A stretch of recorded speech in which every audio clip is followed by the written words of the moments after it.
What's up guys, Chaos Shinobi here. This is What If Naruto Has a Hidden Bloodline. Summary: Naruto is banished for failing the Sasuke retrieval mission. Shortly thereafter, he discovers he has a Kake Genkai of extreme rarity. What will be his new dream to pursue with this new power? Chapter 1. Naruto was trudging out of the hospital, having finally been released after the failed attempt to retrieve Sasuke. The general civilian and shinobi populace, if possible, was treating him worse than ever. As if they knew, which they probably do, thought Naruto, what had just transpired in the hospital as he was being discharged. Flashback technique. As he was getting changed into his regular clothes in the changing room, Naruto heard the sound of Tsunade arguing with what sounded like an old man and woman. Curious as to what was being said, Naruto hurried to finish, mentally reminding himself to thank Shizune for grabbing him a clean, untorn jumpsuit from his apartment. I'd hate to have to walk around in that bloody and torn one Kakashi brought me here in. Even the hospital gown would be more comfortable than that. Closing up his jacket, he leaned his ear against the door to better eavesdrop on the conversation. How could the council do this without my approval? They didn't even give it to me to veto before putting it to petition for the populace, and there was no week-long wait to give everyone the chance to vote. They can't do this. Tsunade spoke with heated restraint. Strange. When Bachan is angry, she usually either yells it for the world to hear or talks in that so cold hell would freeze from the chill voice. She must really not want any random person to hear whatever they're talking about. He didn't realize that Tsunade might not want him to hear the conversation, either. We're sorry Tsunade-sama, but while Naruto and Jiraiya went out to get you to become Hokage, Danzo managed to get some small laws passed to give the council more power. In the absence of a Hokage, there was no one to veto those laws before they could pass. This is the result of one of those laws passing. We came to tell you so you could break the news to him more gently, before the council calls him in to tell him to his face or sends a messenger to inform him by simply throwing him out of the village gates, came the voice of an old woman Naruto had heard before, but couldn't quite put a name to. She sounds like that old lady that I sometimes saw with Ojijizan. Wait, throwing him out of the village gates? Someone's getting banished by the council without Bachan's approval? I've got a bad feeling I know the unlucky guy. Naruto's expression set in. He wasn't an idiot about how the vast majority of Konoha's ruling council loathed the very air he breathed. Naruto quickly stepped out calmly, drawing their eyes to him. Tsunade practically burst into tears at the look of defeated acceptance Naruto pointed at her. Homura and Koharu also visibly became more distressed at the sight of a defeated Naruto, though not to the point of tears. Seeing this, Naruto knew it was as he suspected, he was the one being banished. Why now? Not even Naruto recognized his own voice for a moment. The failure of the mission. One of the new laws allowed the council to decide the punishment given to individual shinobi for failing a mission. If they first get the approval of more than half the village civilians and shinobi, they could do so without consulting the Hokage, but only if the punishment were banishment or community service. Those who feel you are the contained rather than the container claim you let the Uchiha go to weaken the village. Danzo informed those who were neutral about the topic that you used a sizable amount of the Kyuubi's chakra during your fight with the Uchiha, claiming that the seal must be weakening and that it was only a matter of time until the Kyuubi could either corrupt or control you. There are still a good number of us who consider you as the Yondaime wished and trust in the Shinigami's seal to hold, but apparently there isn't enough of us to stop this, certainly not enough of us on the council. The old man spoke, sounding worn down. Flashback technique. Kai. After that, they had told him why, other than for emotional support, they had chosen to come and tell him before the council could do it. Once the council officially informed him of his banishment, he would have an hour to leave the village. Doing it this way, he had time to seal up or pack his belongings and prepare himself for a long trip, so that he could use the hour after the council informed him to let his friends know he was leaving the village. After he escaped Tsunade's embrace of death, Koharu had handed him a dozen empty storage scrolls to use in his packing and 2 in-use storage scrolls. Koharu explained that one of the scrolls was some stuff to help him get by on his own at first, while he said the other one had a time lock seal on it that he would be able to break after he was 16 and was from the Yondaime. The 2 elders then left, saying they would delay the council calling him to give him more time to take care of what matters. Naruto managed to pack most of his stuff while on autopilot. What will I do? Where will I go? What if they send Hunter Nin after me once I'm outside the village walls? Crap, that would be just like the council to do. What to do? Naruto stood as if dazed at this point, trying to figure things out. He knew that being banished meant that he would no longer legally be a part of Konoha. So while they couldn't consider him a missing nin and send Hunter Nin after him, the laws of Konoha would no longer protect him outside its walls. Not from any ninja who might just so happen to cross paths with him while on a mission from the council. Shit. There goes Ogigi-san's law to keep the truth about the QB and the seal secret. Now even my friends will hate me. Maybe I should leave before the council summons me, to get a head start. Since the elders have already informed me of my banishment, I can just leave a letter saying that they told me and that I left peaceably like they asked. That way the council can't charge me as a missing nin for leaving before they banished me. Sitting down on the floor and picking up a piece of scrap paper he was going to leave behind, Naruto began to write hastily. An hour later, Morino Ibiki and Mitarashi Anko were not happy campers. They were standing outside of an apartment, banging on the door. They had already checked everywhere else in Konoha for the Gaki who they were ordered to escort to the council room. I don't care if the Gaki is mourning the loss of his teammate or his mission's failure has him moping. I'm busting down the door if he doesn't answer it in the next 30 seconds, Anko yelled, seething. Half a minute later, Ibiki and Anko were looking at a dirty but empty apartment, the door laying busted on its floor. Quickly, Ibiki looked at the paper with the address that their current target lived on it, and after quickly comparing it with the number on the door on the floor, said, well, it is the right room. Then where the hell is he? Better yet, where the hell is all his stuff? Anko was fuming as they looked through the empty apartment. Did the Gaki move and tell no one? Then again, I can't blame him for it if he did. I don't know, but Ibiki cut off as he noticed what appeared to be a note sitting on the kitchen countertop. Anko apparently noticed it too, as she picked it up and began reading quickly. Then her eyes bugged out for a second and she was out the door rushing towards the Hokage Tower, Ibiki right behind her and wondering what got into her? And why does she look even more pissed than usual? Between Konoha and the Valley of the End, Naruto was running along the same path he had not 1 week ago, mainly because he figured this was the last way they would expect him to go. He couldn't go to Suno or Wave, because those were the first places they'd check. He was worried about heading for Iwa, since he does resemble the Yondaime and their hatred for anything reminiscent of the man was known throughout the shinobi world. He wouldn't head to Kiri, because he remembered Haku talking about the bloodline purges that cost him his family and his chance at a happy life. He hated the Mizukage with a passion for that. That leaves grass, Ame, Kumo, waterfall, snow, and a few other small independent countries and islands. Seeing as I killed Aoi, and he was an Ame Jounin, that country is probably out. Maybe Kumo. They've been on shaky terms with Konoha since the Hyuga abduction incident anyway, so they won't care that I'm on the run from Konoha, but since grass is closer right now, I'll go ahead and see what's there and make my decision based upon that.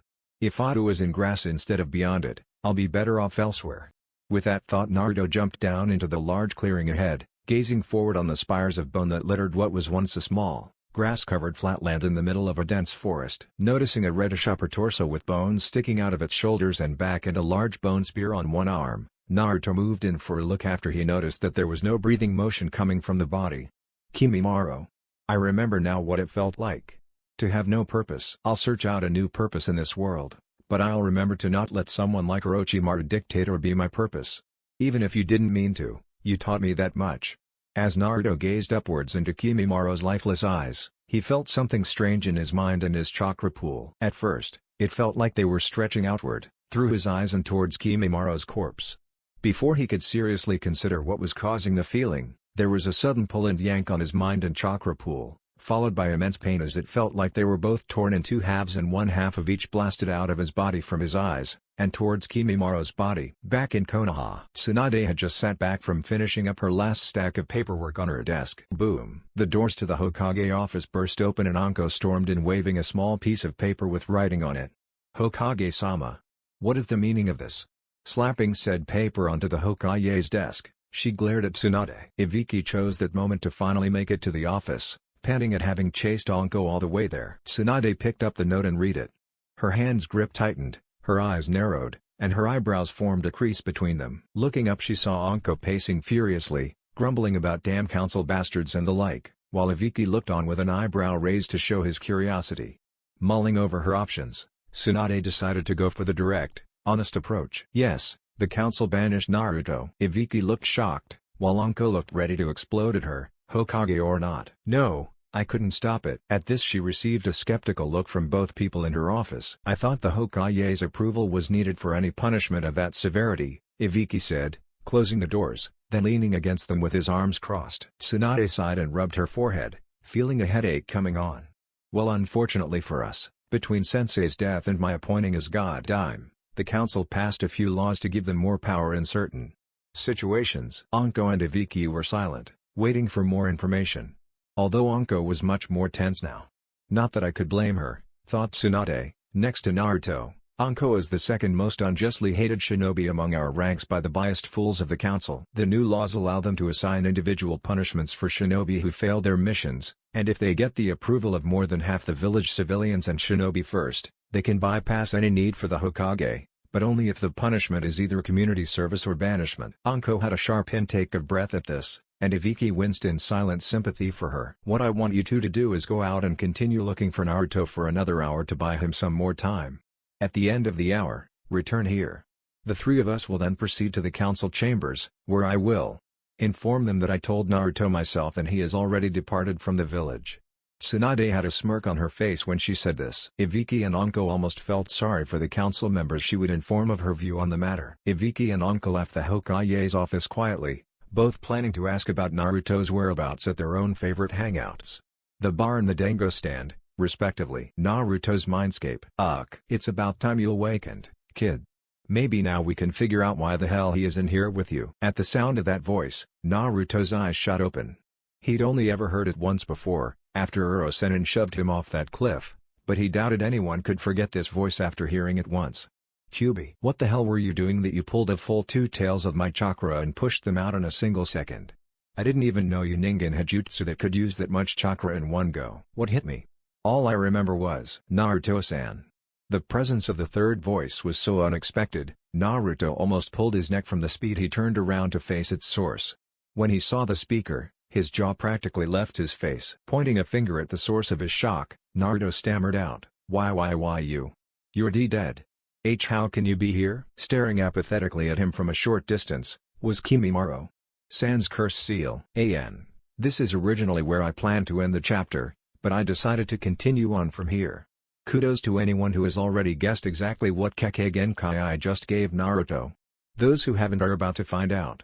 And yes, I know I majorly changed the original operation of the bloodline, as far as I understand. I know no more than you, Naruto-san. But, you, dead, me, huh? Naruto's face was contorted in a manner that reminded one of a donkey. That along with his words made it clear that he was confused to the point that even his thoughts weren't coherent. Maybe I should come down there and look more closely at this. Something's off about your eyes, kid. Naruto turned back to look at the fox, but before he could even ask what it was talking about, its massive silhouette simply vanished. Near panicking at the thought that it wasn't in the cage anymore, Naruto was even more stunned by what happened next. Hey, kid. I'm down here. Even though the voice was still obviously Kyubi's, it also held a certain femininity to it that Naruto wasn't expecting at all. Looking down, Naruto's eyes widened even further. Wearing a kimono covered with a design of red, white, and black roses on thorny vines was a woman of 5 feet 11 inches with, from what Naruto could see, a toned, lean body with a generous bust size. Her hair was black, straight, and went to the middle of her back, and her eyes were a reddish-orange with slits for pupils. On her face were 6 whisker marks just like his. If it weren't for the fact that she had fox ears on top of her head, 9 bushy fox tails behind her, and she was on the other side of the bars, Naruto would have just assumed that he had a really attractive visitor to his mind. Kyubi is a woman? And a really beautiful one at that. Kyubi's own eyes widened even further as she could now clearly see what was off about Naruto's eyes. A single black ring around the pupil told her all she needed to know. A small, vulpine grin made its way onto her face as she thought, by Kemi. I didn't even think any of that bloodline still existed anymore. This changes so much, and much more makes sense now. Well, that explains it. Naruto was still trying to wrap his head around all the surprises that had been in it recently. What? So I'm a woman. You thought the strongest of the Bijou was actually a man, didn't you? Huh? Naruto shook his head as if to clear it, then got a focused look on it as if thinking hard. What explains what? Everything. Seeing him about to burst into a bunch of headache-rendering questions, Kyubi decided to beat him to the punch by answering them. Your eyes are the mark of your bloodline activating, the Renagen, and that explains the chakra drain we felt, the pain that caused you to pass out, and what Kimimaro is doing here in your mindscape when he's supposed to be dead and passed on. The last human I knew of having this was the 6 Paths Sage. I honestly never expected to see that Kami and Shinigami blessed gift again. Kami and Shinigami blessed my Kekkei Genkai? I have a Kekkei Genkai? What does it do and how does it explain this? He gestured to Kimimaro's presence in his mindscape to expand on what he meant. Kami and Shinigami did bless this Kekkei Genkai. How else would it be able to pull the minds and souls of the dead out of heaven and hell? Naruto almost lost his jaw again at that. There is several aspects to this bloodline. First off, you will gain several bodies, from the corpses of powerful warriors, to fight for you. The pull on my chakra must have been to erase Kimimara's curse seal while keeping the stage 2 form and the benefits without the downsides. Your chakra that was pulled from you revitalized Kimimara's chakra pools, healed all physical and biological damage from his body, and sealed away his body for you to call out when you need it, so it can rest when you don't. Second, each body will have an independent chakra pool of its own that will be the same size as your own pool at peak. This chakra pool refills like a regular body's, with food and rest, but also refills without those things when it's sealed within you. Thirdly, each body you get will specialize in one form of jutsu and one chakra type, usually an elemental type. Kimimaro I would say would be your kenjutsu body, and would be your earth chakra type. What this means is that Kimimaro's body can control earth-type chakra, even if it isn't his own, by focusing his eyes on it and willing it to do what he wants. Fourth of all your bodies will share a single mind, yours. You will experience all the senses of your other bodies at once and will control them all with a single mind. This is one of the strengths and weaknesses of the bloodline. Because of this aspect, when one of your bodies, even your own, is killed, all you have to do to revive it is pump enough chakra from any of your bodies into it to repair the damage. Since your mind is shared by all your bodies, even if your original body is killed, the other bodies still carry your mind, so you can still revive it. Wouldn't my brain overload from the sensory input? Fifthly, it brings back the soul and mind that originally owned the body and cages it within your mindscape so you can learn to use the body to its fullest from them. If they refuse to teach you, you'll absorb information from their mind as you sleep, but otherwise they can teach you while you're awake by instructing through mind talking. The mind and soul are only released to go back to their place of judgment when you have mastered the use of their body, but if you die with them still in your mindscape, they'll simply cease to exist. Last of all, until you master a body, it will only be slightly better than you in its chosen area of expertise. The bodies are better than yours because they are either better built or they have been better trained in that particular specialty. Call it muscle memory or chakra coil memory. But you can't use them that well because you don't know how to consciously do so. Konoha. Guilt. That was the main feeling she had right now. Well, that and worthlessness. She had failed both of them, each in their own way. Sasuke, she wasn't good enough to convince him to stay or strong enough to force him to stay. Once again he left her in the dust. But worse, was Naruto. She made him make that promise, knowing he was the only one good enough, strong enough to get Sasuke back. She made him make that promise, knowing it crushed his heart to do so. That promise, because of it, he held back for her sake, and she had lost them both, her first love and the guy she had begun to see as a big brother. What good do you think your moping around is gonna do? Spoke her inner voice. What else can I do? Sakura was alone in her room, and she spoke quietly, so she knew no one but her inner persona could hear her. Get off your ass, train yourself into the ground, and go drag Sasuke's ass back here. Then, when they're applauding us as a hero, tell them you want Naruto back as your reward. It's the perfect plan, CHA. In the silence that followed, Sakura began to think about what her inner self had said. She knew her only chance of beating Sasuke was getting training equal to being the apprentice of a Sannin, but she figured Tsunade was too busy being Hokage to help her and she'd sooner go to the heavy team himself than ask the super pervert for personal anything. The only thing she could think of was becoming a wandering nin. They weren't limited to a single area's specialties, they had all the privacy needed for intense training in the wilds, and they got toughened up by having to live without the amenities of a hidden village. And we could run into Naruto. Together, nothing could stop us from bringing Sasuke back. Plus if he helps, the council won't have any choice but to see him as a hero equal to me for bringing Sasuke back. They'll have to let him back in, CHA. Figuring that this was her best option, Sakura started packing her things for a long-term mission. Unnoticed by her, Kakashi stood on a tree branch, having stopped by to check up on his last remaining student. Seeing her pack up her things, he quickly left to inform the Hokage of what he thought was taking place. Outside Sakura's house several minutes later, Sakura stepped out of her family's house to find a pair of Anbu waiting for her. Haruno Sakura, please follow us to the Hokage's office, immediately. Any resistance will be met with extreme force. I have no problem coming with you. This was met with a questioning from one of the Anbu. I was going to have to talk with her anyway. This way saves me from waiting or making an appointment. The Anbu shrugged, then one laid a hand on Sakura's shoulder and shunshine to the Hokage's office doors. Go ahead and enter. She's waiting for you. Sakura stepped into the office to face an angry-looking Tsunade. She jumped when the door slammed behind her, revealing a frowning Kakashi who leveled her with a stern gaze. She briefly wondered what was wrong before realizing that they could see her stuffed full pack. She quickly took a proper formal stance before the Hokage and began to speak. "Hokage-sama, I request permission to take an indefinite leave for the purpose of training outside the village." Sakura wished she had a camera. The look of shocked surprise on Tsunade's face was a once-in-a-lifetime view for most people. "Haruno Sakura, your request is declined." "But, Hokage-sama." Tsunade slammed her hands on her desk, silencing Sakura's protests. "I will not have you chasing willy-nilly after that Uchiha." "This isn't about Sasuke." Tsunade leveled Sakura with a critical glare as she calmed herself to better make her argument. Editing out anything about her inner voice, Sakura bared the skeleton of her plans to Kakashi and the god I'm Naruto's mindscape. "And that's how I can help improve your Kekkei Genkai. Although I can only do this because you're my host, otherwise Kami and Shinigami would get pretty pissed that I played around with their gift." At this point both Kimimaro and Naruto were speechlessly staring at Kyuubi with eyes the size of dinner plates. Kyuubi simply stood with her arms crossed waiting for the reaction she knew would be coming. Blinking, Naruto breaks out of his dumbfounded state. "Why would you do all that? I mean, what's in it for you? Or, what's the catch?" Putting on a fake hurt expression, Kyuubi asked, "What makes you think I'm doing this at a cost to you?" Naruto narrowed his eyes at her. "I am familiar with how bloodlines were made. They were given to humans who either did something on their own that a superior being favored, or they had to perform tasks to repay the being who gave them their bloodline. You guys don't do this kind of stuff for free." Kyuubi chuckled for a few seconds, then smiled at Naruto. "Good, your mind has gotten sharper from this. Yes, I'll be getting something out of this. A little freedom. And, no, I won't be fully free of the seal, because all that would accomplish is pissing Shinigami off. That's not something on my to-do list." Naruto squinted into space, a slight frown on his face and his head tilted to the side in thought.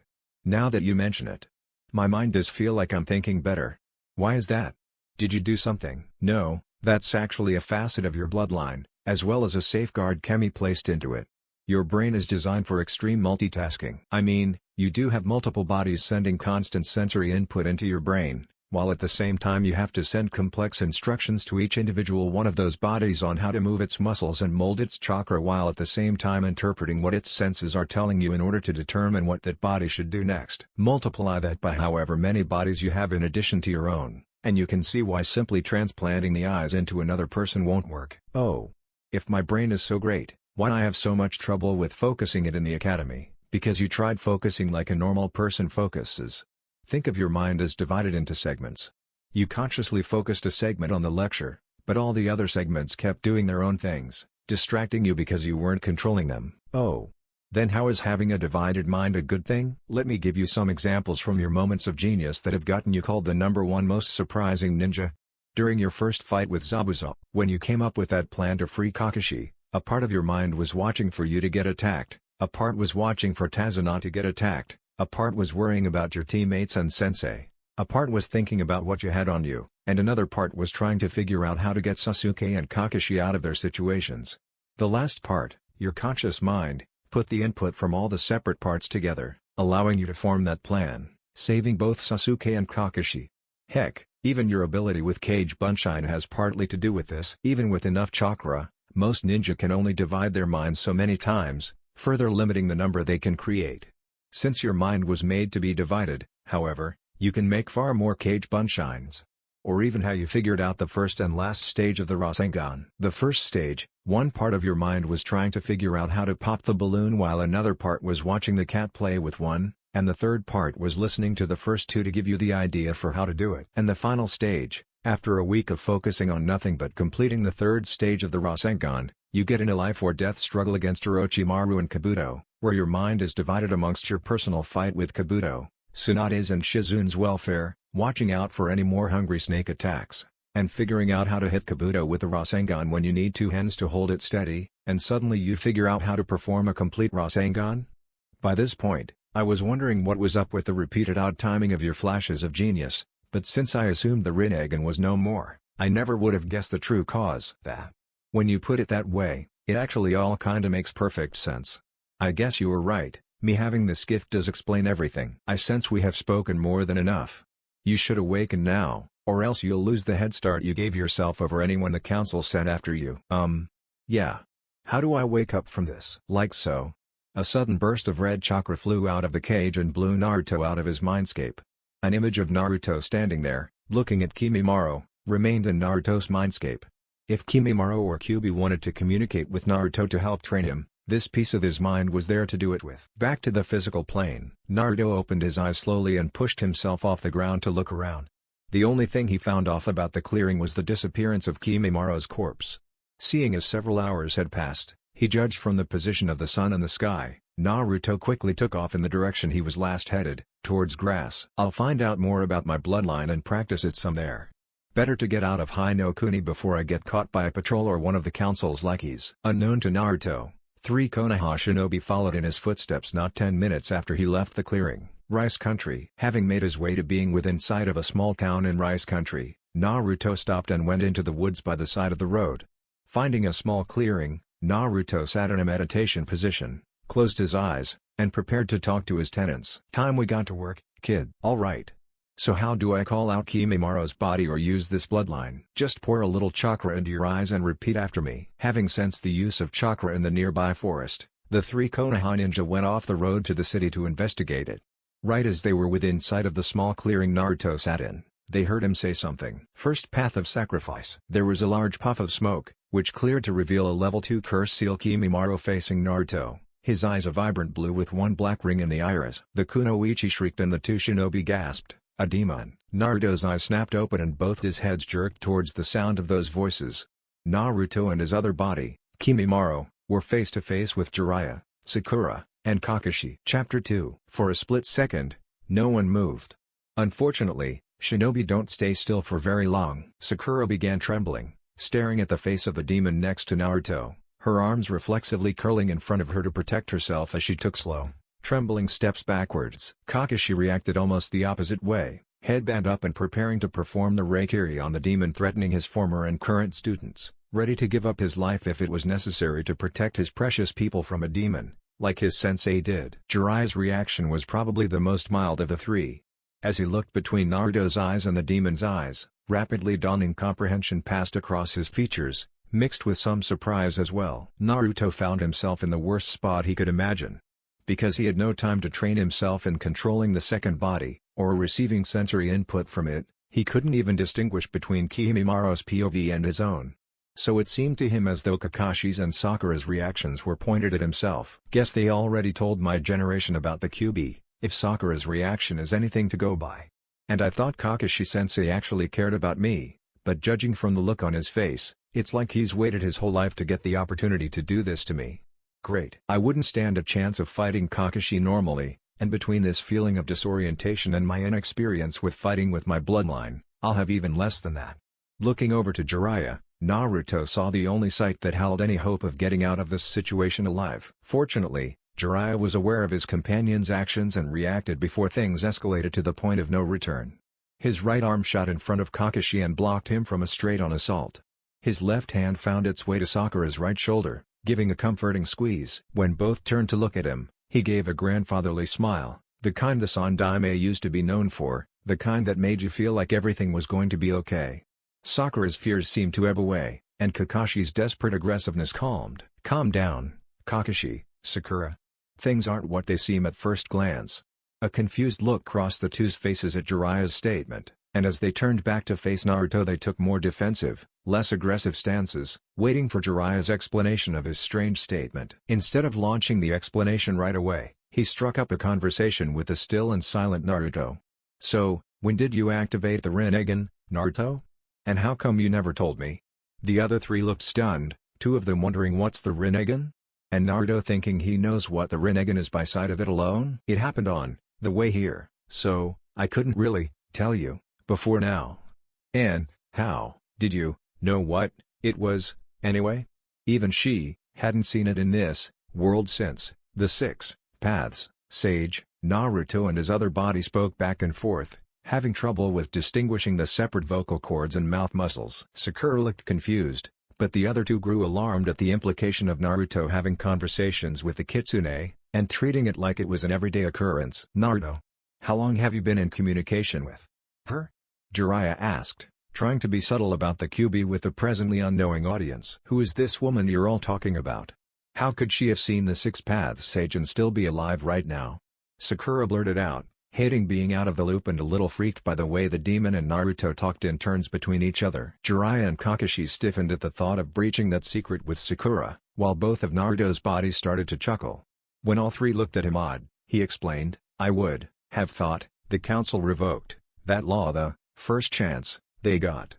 I'm surprised she doesn't already know about it just yet. That's what I find so funny. Don't know about what yet? What law? That I am the container the Yondaime sealed the Kyuubi no Kitsune into. That statement prompted an uncomfortable, shocked silence, followed by Sakura fainting standing up. Well, at least we can continue the conversation without needing to hide things anymore. Jiraiya and Kakashi's sweat dropped at that. Jiraiya quickly pressed his earlier question, so when did you start conversing with the Kyuubi? Shortly after the Renagen activated.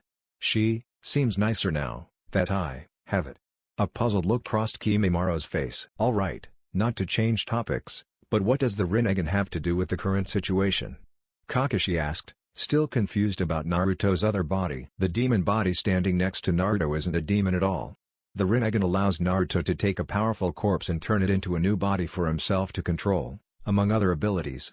Even if the body used to hold a demon's mind, the body is now fully subservient to Naruto's mind and will. It isn't any more threatening than Naruto himself is, so unless Naruto plans to attack us, the demon body won't do so either.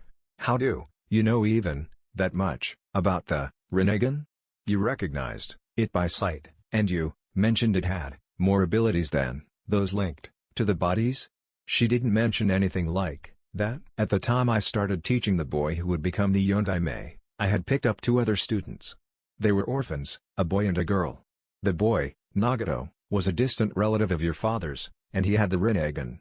Most of what I know about it, I learned from teaching him and researching the Six Paths Sage to help find ways to better train him. Unfortunately, during the war, there were many casualties, and Nagato and the girl were 2 of them. Despite the fact that Nagato and your father were related, your father never activated the Renagen, so all who knew about it simply assumed he didn't have the genes for it. I guess now I know it was simply a fluke that he never awakened it. A shock went through Naruto's system. Kimimura puffed out of existence and his Renagen turned off as the truth of Jiraiya's statement hit him like a ton of bricks. Not that Jiraiya had seen another Renagen user or trained him, but that Jiraiya knew who Naruto's father is or was. Shock gave way to anger in the blink of an eye, and Naruto's fists clenched tight. His face twisted into a scowl and he lowered it so his eyes couldn't be seen through his bangs. You knew. He growled out. And you never told me. Jiraiya could feel the sweat roll down his forehead as he realized the monumental screw-up of a slip of the tongue he'd pulled off now. Prior to this occasion, he'd made certain to never, ever mention Naruto's parents as such in anyone's presence. When Naruto had asked him about it, or if he knew where the Yondaime had got him at the last minute like that, he'd even lied to his face and told him he didn't know. Jiraiya realized he had one chance to do damage control on his trust relationship with Naruto right now. And that was by telling him the absolute truth right here and now. Naruto. Your parents. They were Namikaze Minato, the Yondaime Hokage, and Uzumaki Kushina, formerly of Whirlpool. Your mother died giving childbirth and your father.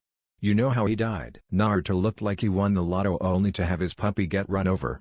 Kakashi looked like somebody had transplanted a dinner plate in place of his good eye.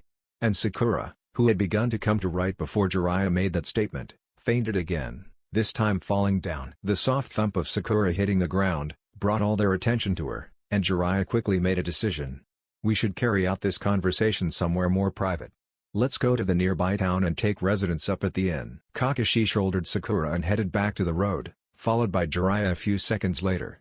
Naruto stood still, staring at the ground for a minute, then took off after them. I have to know more. In at the village. Kakashi laid Sakura down on one of the beds in the room he'd be sharing with her, then went to the room for Naruto and Jiraiya, so they could continue the conversation as a group, and so he'd be able to put off answering Sakura's many questions that were sure to come once she woke up. Once Kakashi was in the room, Jiraiya shut the door and performed that silence and blindness seal, which kept all sounds and sights inside the room and while still letting such from outside in. Naruto was sitting on one bed, and Kakashi and Jiraiya sat on the other bed, facing him. So, Naruto, what are you doing in this country, anyway? Wave or Suna, I could see, but you headed to the country we suspect Orochimaru keeps his base in. Why is that? Kakashi questioned. Naruto's eyes widened a bit at the knowledge that Orochimaru keeping his base in this country was almost certain now, but was quick to answer. I honestly wasn't certain if Orochimaru's base was here or in the following countries, but I figured if the council sent their dogs after me, this is the last direction they'd expect me to go. I plan to hightail it out of here at the first definite sign that Orochimaru has set up shop here, though. Between his unnerving obsession with little boys and his equal obsession with Kekkei Genkai, I wouldn't want to chance him taking any interest in me. Naruto shuddered at the thought. So, what are you three doing out here where you suspect Orochimaru's base is? Well, Jiraiya said, it like this, see. Konoha, Hokage's office. Tsunade-sama, are you sure it was wise to send those three out to retrieve the Uchiha? Shizune asked, looking troubled. It has less to do with the Uchiha and more to do with Naruto. Sakura's plan wasn't foolproof, but it's better than sitting around doing nothing. Even if it fails, we'll still have a Kunoichi undergoing real training out there, and Jiraiya and Sakura can keep a lookout for Naruto to help him out some. It's a win-win situation. Either Naruto gets back his rights as a Konoha shinobi or they can offer Naruto support and training. Tsunade said across her steepled fingers. Hi, Tsunade-sama. Unnoticed by either of them, a man wearing an Anbu mask bearing the mark of Ni eavesdropped on the conversation, and went to report it to his master. Back at the inn. So you see, that's the main plan. It was mostly Sakura's idea, but after hearing it, the rest of us jumped on board and refined it. Now that we found Naruto, we can change the backup plan some to account for you not having to look for him, Jiraiya-sama. Yeah, we can. What's this backup plan and how does me being here change it? Jiraiya cleared his throat, then said, in the event that the second Sasuke retrieval mission meets failure, I am to take Sakura as my official apprentice and you as my unofficial apprentice, and then I am to train both of you to be strong enough to take down Sasuke on your own. Kakashi will return to Konoha to give a report on the mission's failure and Sakura's status as my apprentice immediately after the mission fails. Ah, Naruto mumbled. So, we start out to find Sasuke tomorrow. Yeah, so let's try to get a good night's sleep, Gaki. Kakashi went back to the other room, and sighed when he saw Sakura awake and aware. I really doubt I'll be getting a lot of sleep tonight. As soon as he finished this thought, the questioning began. As Naruto laid down in bed, he realized that amidst the back and forth questions, he'd forgotten all about the questions he really wanted the answers to. Damn it. I forgot to ask for more about my parents. I'll have to spend the rest of the mission pestering them with questions to get back at them for distracting me like that. Hey, time skip of a few days. All went less than well, as Sasuke was nowhere to be found in the base that they'd searched and Sasame's friend was beyond saving. Naruto hadn't even gotten in any practice with his bloodline, figuring that Kimimara's former body would definitely freak Sasame out. Outside Orochimaru's newly ruined lair, Sakura and Naruto were doing their best to comfort a crying Sasame, while Jiraiya and Kakashi stood off to the side talking quietly. Kakashi, I need you to do something for me before you return to Konoha. What for? It'll help in training Naruto's Kekkei Genkai in a way I cannot easily do alone. And it will help Naruto's Kekkei Genkai itself. It shouldn't take you too long. Alright, then. What is it you need me to do? An hour later, Sasame is reunited with the anti-Orochimaru Fuuma clan members, and the four who once called Konoha their home were leaving the village the Fuuma clan was based in. About 10 minutes walk out, Jiraiya suddenly stops walking. Everyone else stops and looks back at him. Jiraiya pulls out a scroll and says, "It's time we got the two of you training." Then he tosses the scroll to Sakura, and says, "That scroll contains exercises to increase your chakra capacity and physical capabilities. Until you can complete all the exercises in that scroll, you won't be ready for personal training of any kind under me, Sakura." She opens the scroll and looks at it for a minute before looking back up at Jiraiya, pale-faced. Jiraiya motions to the woods to the right, and Sakura trudges off into them with her head down to work on the exercises in the scroll. Once she was out of sight, Jiraiya and Kakashi both look at Naruto, whom is practically jumping out of his skin from containing his excitement for training. Suddenly, Naruto looks at Kakashi like something clicked in his head. "Hey, Kakashi-sensei. Aren't you supposed to be on your way to Konoha to give those reports?" "Actually, yes. But Jiraiya here asked me to do something to help with your training, a specific task, and I agreed. So I'll be around you for a little longer." Naruto looked at Jiraiya, who had his arms crossed and a smug grin on his face. "Naruto," Jiraiya began, "the first part of your training in the Renagen must be to get you accustomed enough to having multiple bodies that you can effectively use them in combat situations. When I used this training with Nagato, we called it long distance and multiple places training. In order to perform this training, We first need you to call out one of your bodies. Right. Hey, QB. How do I do this again? Sai, just push chakra out your eyes and say the first path of sacrifice. When the poof of smoke cleared, the level 2 curse seal form of Kimimara's was once again revealed to the two shinobi. So what do I do now? Naruto and Kimimaro asked. You probably notice you are having a difficult time telling which body is giving you which set of sensory input, right? Naruto just nodded his head to Jiraiya's question. This is because you are receiving the exact same information through two set of senses that are a mere 2 feet apart, creating a disagreement in what they perceive as one view is just slightly askew of the other, messing with your mind. The best way to deal with this is to move one body to a completely different area, then get used to using two bodies with one mind. Once your mind has gotten acquainted with this exercise, it can recognize each body's unique signature, and it will be possible to have two of your bodies next to each other without the input messing up your coordination. In other words, it's easier to start with your bodies separated and then work towards each other. Okay. What your second body and Kakashi will be doing is going back with these. Here Jiraiya held up 4 scrolls with seals written all over them, and picking up the corpses of those other members of the Auto 4 to use later for more bodies. While you get used to normal ninja movement with your unusual second body, it has a tail. With Kakashi, I'll be training the main you right here in various things as well as talking about what all I'll be teaching you while you're with me. That should help you adjust to using two bodies simultaneously much faster. I think I get it. But Naruto attempted to move Kimimara's foot, but wound up stumbling forward himself. How am I supposed to even follow Kakashi away from here when I can't even coordinate my movements well enough to walk the right body? Kakashi took a few steps forward and placed one hand on Kimimaro, the other forming a basic one-handed seal. You don't. I take care of that. With a swirl of leaves, Kakashi had shunshined Kimimaro and himself closer to the border between rice and fire country, leaving behind a momentarily disoriented Naruto and a smiling Jiraiya. Jiraiya pats Naruto on the shoulder and gestures to a bench by the side of the road. Let's sit down and talk about what you'll be learning under me in the foreseeable future.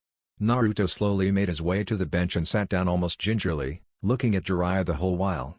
Jiraiya sat next to him, relaxing on the bench before he looked at Naruto seriously. We'll be going over a lot, so to make it easier for you to remember I'll split it into two simple categories, training to help you with your Renagen, and training that has pretty much nothing to do with your Renagen. For the Renagen, I'll be teaching you the proper way to use those eyes, chakra control, elemental chakra training, taijutsu, strategy, and various ninjutsu to help out with the main weakness of the Renagen for you. Wait.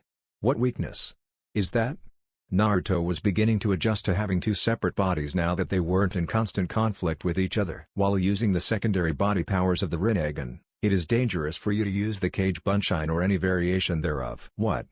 Why? While the body is out, the section of the mind that body is connected to is separated from the rest of your mind by a sort of bubble that allows you to discern sensory input and directions given to that body from your others. When you perform Kage Bunshin and its variations, it divides up your mind randomly. If its random division cuts into that bubble, your connection with that body will be permanently lost. It's the only way for you to permanently kill one of your secondary bodies. But most of my skills and strategies in a fight revolve around my use of Kage Bunshin in the mass version. I can't even use the Rasengan without a Kage Bunshin there to hold it together for me. Alls I have left is Henge, Kawamiri, and low-level chakra control exercises. Which is exactly why we'll be working on that weakness by having you learn better taijutsu and more ninjutsu. I can tell you that other than the variations of Kage Bunshin, other clone jutsus, like the elemental clones, can still be used since they don't divide your mind, but rather make a temporary quick copy of it, which doesn't burst any of the bubbles for your other body's mind segments. Phew. That's kind of a relief. So, what else will I be training in? Naruto said. If I can learn a different clone technique, I can still use numbers to overwhelm my opponents. Well, as far as training that doesn't have to do with the Renagen directly, I'll be working with you on your stealth, espionage skills, dispelling genjutsu, using the Kage Bunshin to the full potential it was made for, some Toad Sage arts if we have the time, politics, economics, debate logic, manners and customs, and your people skills. Naruto had furrowed eyebrows and a frown on his face at the end of Jiraiya's list. Not to sound ungrateful, but why do I need any help or training with those things towards the end? And I thought we'd just agreed my Kage Bunshin were a danger to use. Jiraiya frowned and began waving a finger in the air, as though scolding a child. Listen more carefully to what I say and think about things before you assume anything. Cage Bunshine have uses other than those you are familiar with, and it's only dangerous to use them while you have any secondary bodies out. As for everything from politics onward, consider those skills that are part of everyday life for wandering nins like yourself, and they are also a necessary part of your espionage and infiltration skills. What good would having an excellent false background story and a flawless disguise do if you knew nothing about the politics of the area you claim to be from? How can you pretend to run a business if you have no idea how to do it for real? Or how would you even know which kind of business to claim you're looking to set up if you have no idea about the economics of the supply and demand balance in the area for various goods and services? How will you pretend to belong to high society if your manners are atrocious and you follow none of the customs because you don't know them? How can you expect your cover to not be blown if you resolve all your arguments with fists instead of words? Naruto found himself speechless, unsure of what to say as his sensei lectured him about the importance of those things he had questioned the value of learning. Jiraiya sighed before continuing, even when not on an infiltration mission, wandering nin need to have skills and knowledge in all those areas in order to keep themselves alive. Naruto looked at Jiraiya, head tilted to the side and eyes wide open, and asked, "What do you mean, sensei? How could not knowing those things kill me?" Jiraiya got a thoughtful frown on his face and crossed his arms over his chest in a serious manner. "Many different ways. Say you didn't consider the political environment of the country you were fleeing into before you went there. If you had fled to water country or earth country, you could very easily be dead right now. Due to all the civil wars and the bloodline purge, people in water country barely trust the person across the street in their house, so you can guess how well they trust outsiders, not to mention outsiders with Kekkei Genkai. To them wandering nin and missing nin are equally as threatening and equally as hated. Don't get me started on how Iwa would react to a wandering nin who was practically the spitting image of the Yondaime Hokage. As for economics, you need to know how to make money if you plan on anything other than becoming a completely self-sufficient hermit who lives only off the land and what he makes with his own two hands, or becoming a petty thief like those Fuuma clan members were acting like before I set them straight. If you do get clients, being able to be mannerly, observing the proper customs, and having good people skills are necessary to maintain a good reputation with clients so they might recommend you to their associates or friends. And solving all your problems with your fists first and your brain second is a good way to wind up in bingo books, and then any bounty hunter or ninja looking for a quick buck will look to kill you at the first opportunity. You don't exactly have a village you can run to if you get in a tough spot, now do you? Naruto bowed his head. No. I don't. Suddenly his head jerked up. She isn't there? Jiraiya blinked at Naruto's sudden random statement, confused for the moment. With Kakashi and Kimimaro. After looking for about 10 minutes among the chopped-up trees, Kakashi decided to speed things up manually. Performing the necessary hand seals and using some of his blood, Kakashi summoned his nin dogs. Naruto looked over to see what the puff of smoke was about. "Oi, Kakashi. What is it you summoned us for this time?" Pakun asked. "There should be the body of a young woman in this general area, but me and Naruto can't find her anywhere. Can you help me out, please?" Kakashi asked, knowing being polite to his summons helped. The summoned dogs spread out and quickly began searching for any trace of a young woman's scent in the area. After a minute one of the dogs signaled and Kakashi, Naruto and Pakun all moved over to the dog. Pakun sniffed the ground at that spot and nodded to the dogs that had gathered round. Kakashi, a young woman was laying in this spot for about 5 days straight before someone came and moved her 2 days ago. And Kakashi, whoever this lady is, was still alive when they moved her. Kakashi and Naruto stiffened at the news. It was an unplanned for twist in what they expected. Kakashi asked, "Can you track the scent?" "Yeah, it hasn't rained since then, so unless they tried to lose their scent there'll be no problem with that." "Good.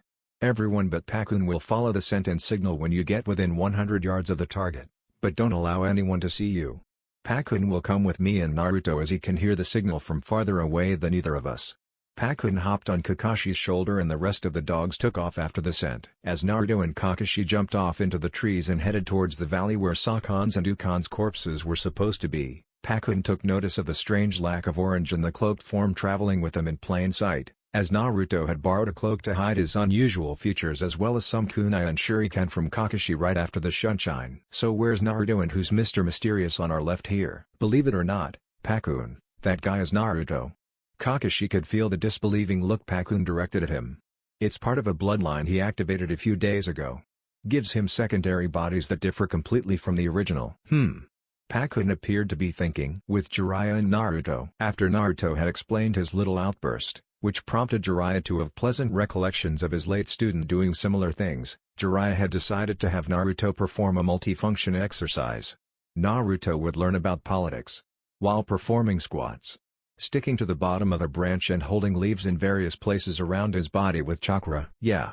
Naruto thinks Jiraiya's a slave driver, too, but he loves the training and attention more than he hates the near impossibility of the task. That and he thrives on challenges. Kakashi and Kimimaro. Having arrived at the spot where Kankuro dumped the corpses out of his puppet, Naruto and Kakashi were relieved and not so relieved to find the bodies of Sakon and Ukon laying there. The unsettling part was the smell. Remember, it's been over a week and it rained heavily the day they were deposited here. A pair of soggy rotting corpses would absolutely reek after a week. Despite being an indog who could handle the smell of death, Pakun still had a strong preference to avoid the smell if it had time to fester. I'll let you two handle this. I'll regroup with you when you're done. Pakun leapt off of Kakashi and ran to someplace upwind of the decay. Trying not to tear up at the smell, Kakashi looked over at Naruto, and seeing that it was taking everything he had to not heave, decided to take some pity on him. Quickly looking over the scrolls Jiraiya had given them, Kakashi noticed one was labeled double body. He quickly sealed the attached bodies of the brothers into the preservation storage scroll, that performed a low-level Fuuten jutsu to blow the stench downwind completely. Naruto was still dry heaving, but this time it was because of the writhing mass of maggots where the brothers' bodies were just minutes before. The sealing only took certain things in. Bacteria, viruses, insects in any form and parasites were all filtered out by the seals on the scrolls. It helped the preservation seals do their job. But it also left behind a nasty mess to see. Jiraiya and Naruto. After Naruto was past the dry heaving fit he had had, which had earned a merciful break from Jiraiya when he was able to explain it between heaves, Jiraiya made Naruto return to what they were doing before. Sifma. So, where should we start with a lesson on politics? Not that I'd want it to happen, but how about explaining the whole deal with me being banished when no one else on my team was? Alright, but this issue is complex, so prepare yourself for a very long conversation. Naruto simply nodded as he continued his upside-down squats with chakra control exercise. First of all, the law we're talking about gave the council the power to single out shinobi on a group mission that failed for individual or separate punishments if the right conditions were met. There were three major conditions to be met in order for the council to have this power.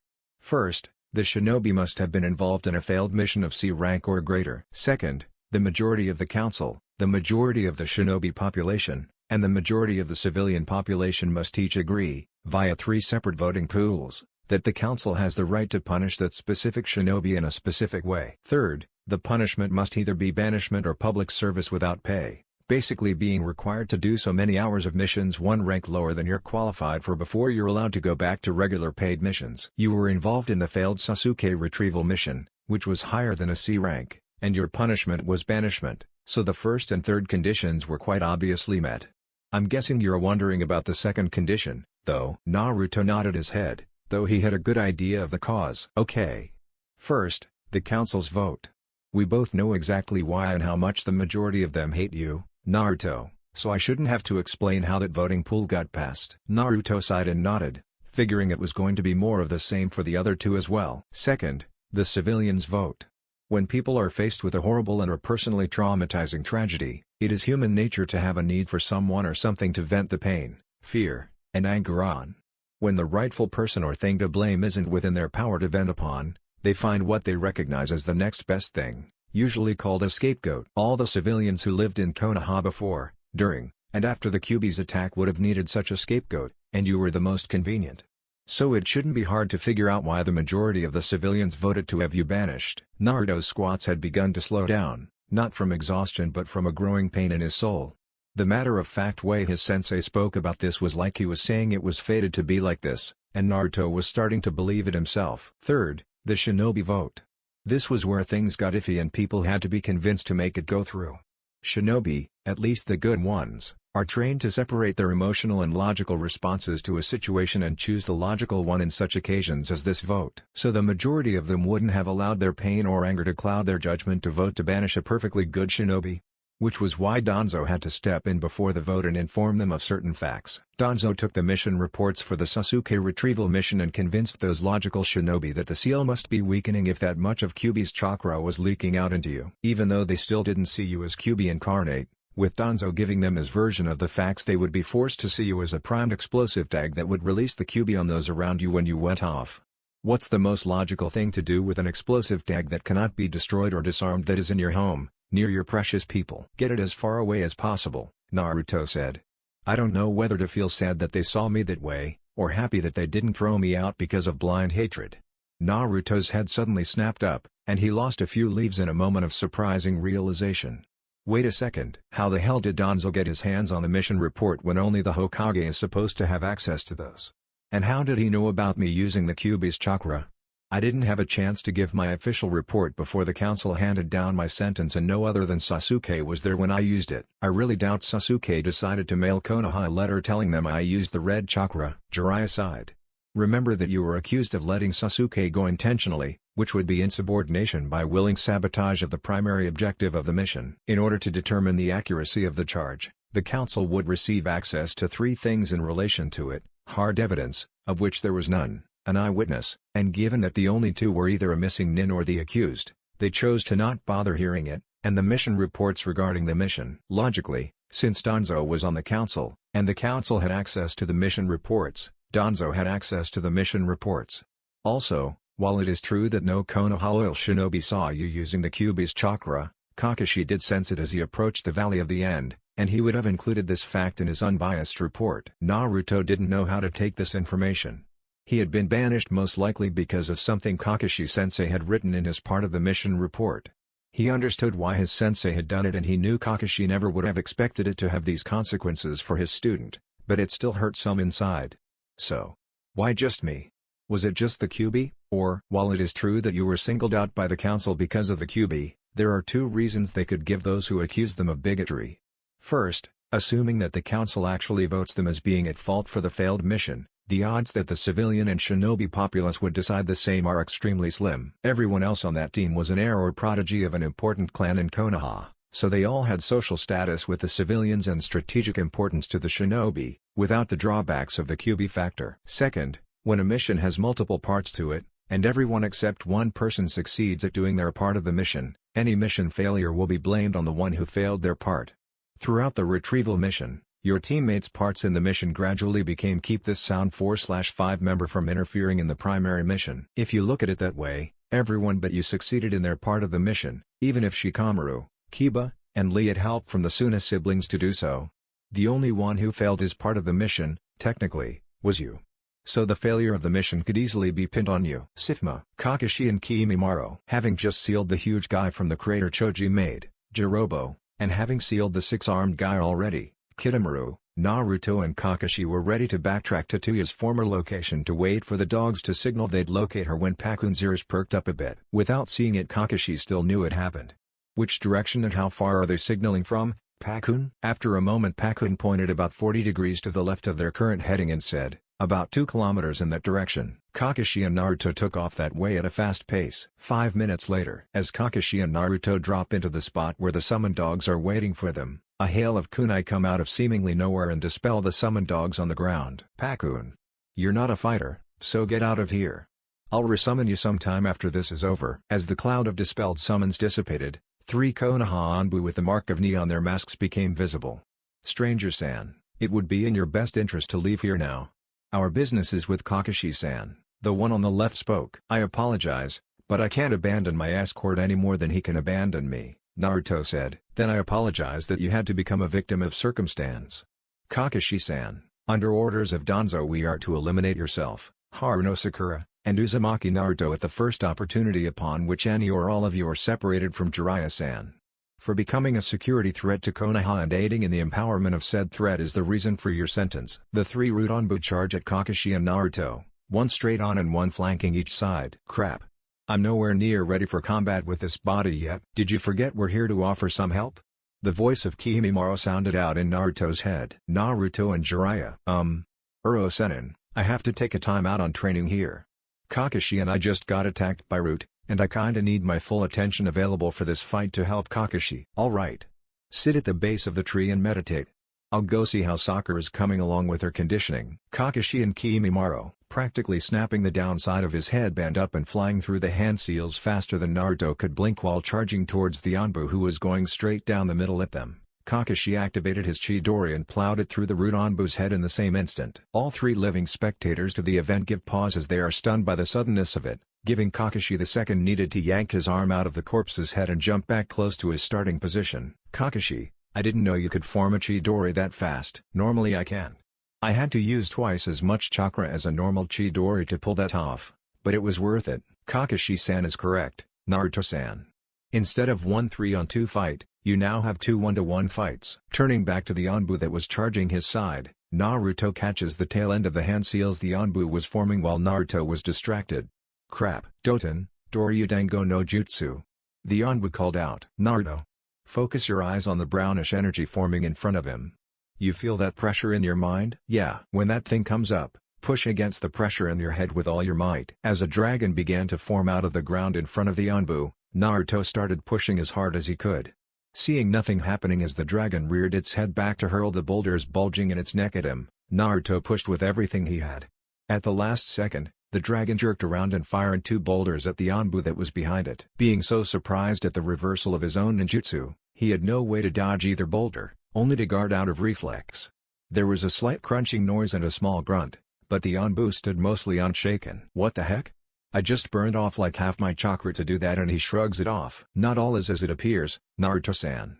You may not notice, but he has very slightly shifted his weight to the right and he isn't as quick in the movements of his left hand. Most likely he has some hairline fractures in his left limbs and possibly some bruising of his ribs. He is slightly injured, as well as being off balance from the reversal of his ninjutsu. Given the stance he is taking and the way he has drawn kunai in both hands, it would appear that he is afraid of using any further ninjutsu and is going for an up-close fight. This is fortunate for us. And how exactly is going up close and personal with Anbu a good thing for us? Naruto thought, drawing a kunai in each of his hands and holding them in a reverse grip. 1. He won't be using ninjutsu against us with both his hands occupied, and that's our major weakness right now. 2. He is injured, and assuming that with our power we're a ninjutsu expert who would be weak against close-range fighters. 3. My body is your kenjutsu body, so it does slightly better at close-armed combat than your own would. 4. Your chakra control is good enough that you should be able to form some weak bone masks under the skin with my body's bloodline, giving you a defensive advantage. While Kimimaro was talking to Naruto, Naruto was having a fight for his life.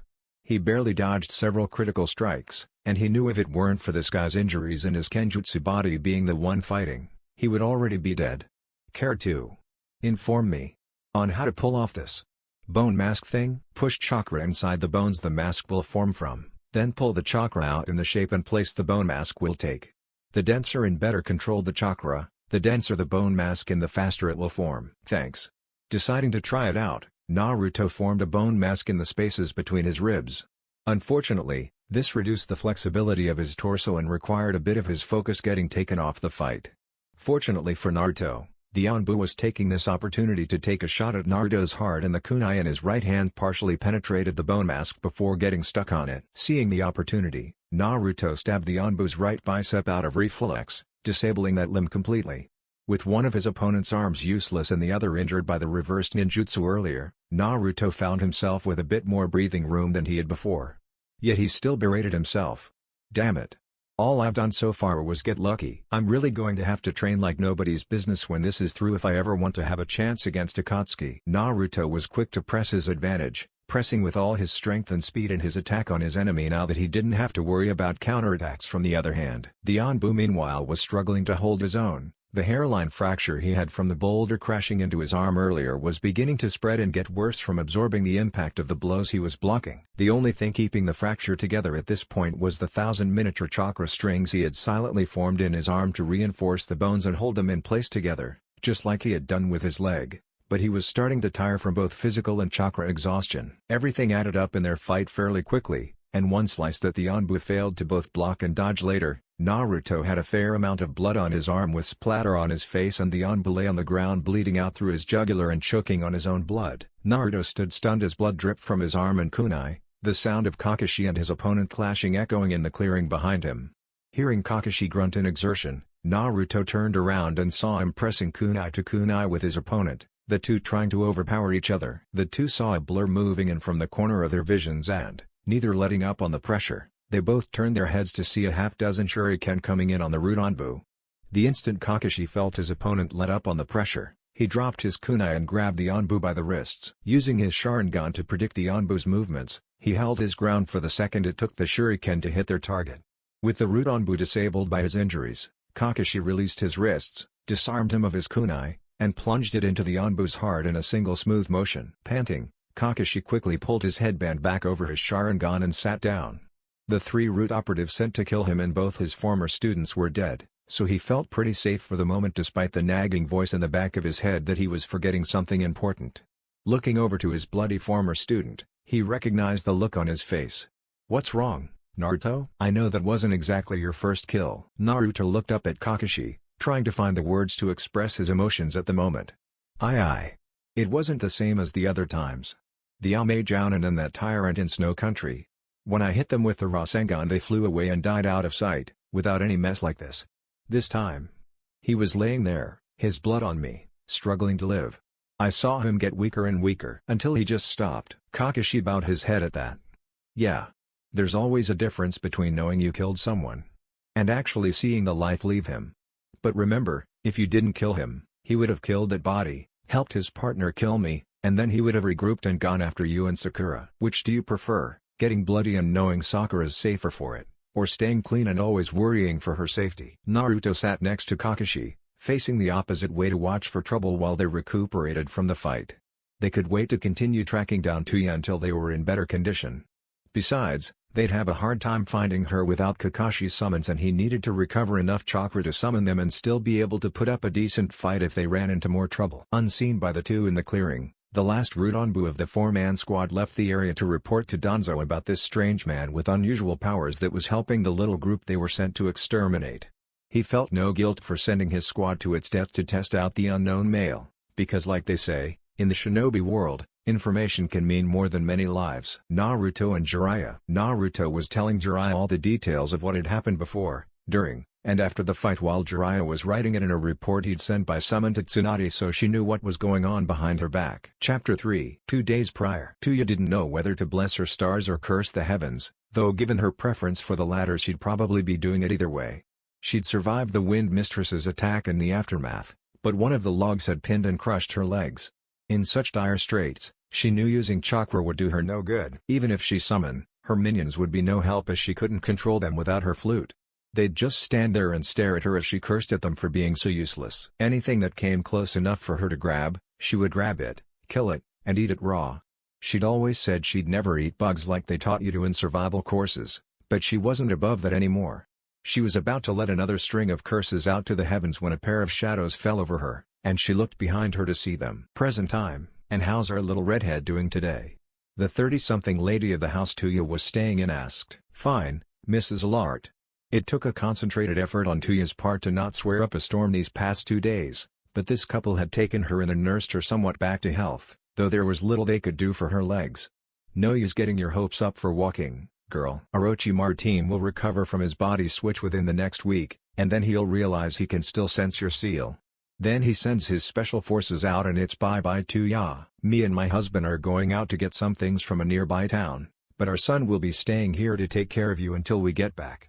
You'll be okay with that, right, Toya-chan? Toya mentally grit her teeth, both at being called Chan and at the thought of spending a full day or two alone with the 10-year-old who kept trying, poorly, to hit on her, but forced a sunny smile and said, yep, no problems here. As she heard the door shut as they left, Toya mentally braced herself for the tribulation she knew was quick in coming. Sure enough, not 10 seconds later she heard it. Hey, baby, believe in love at first sight?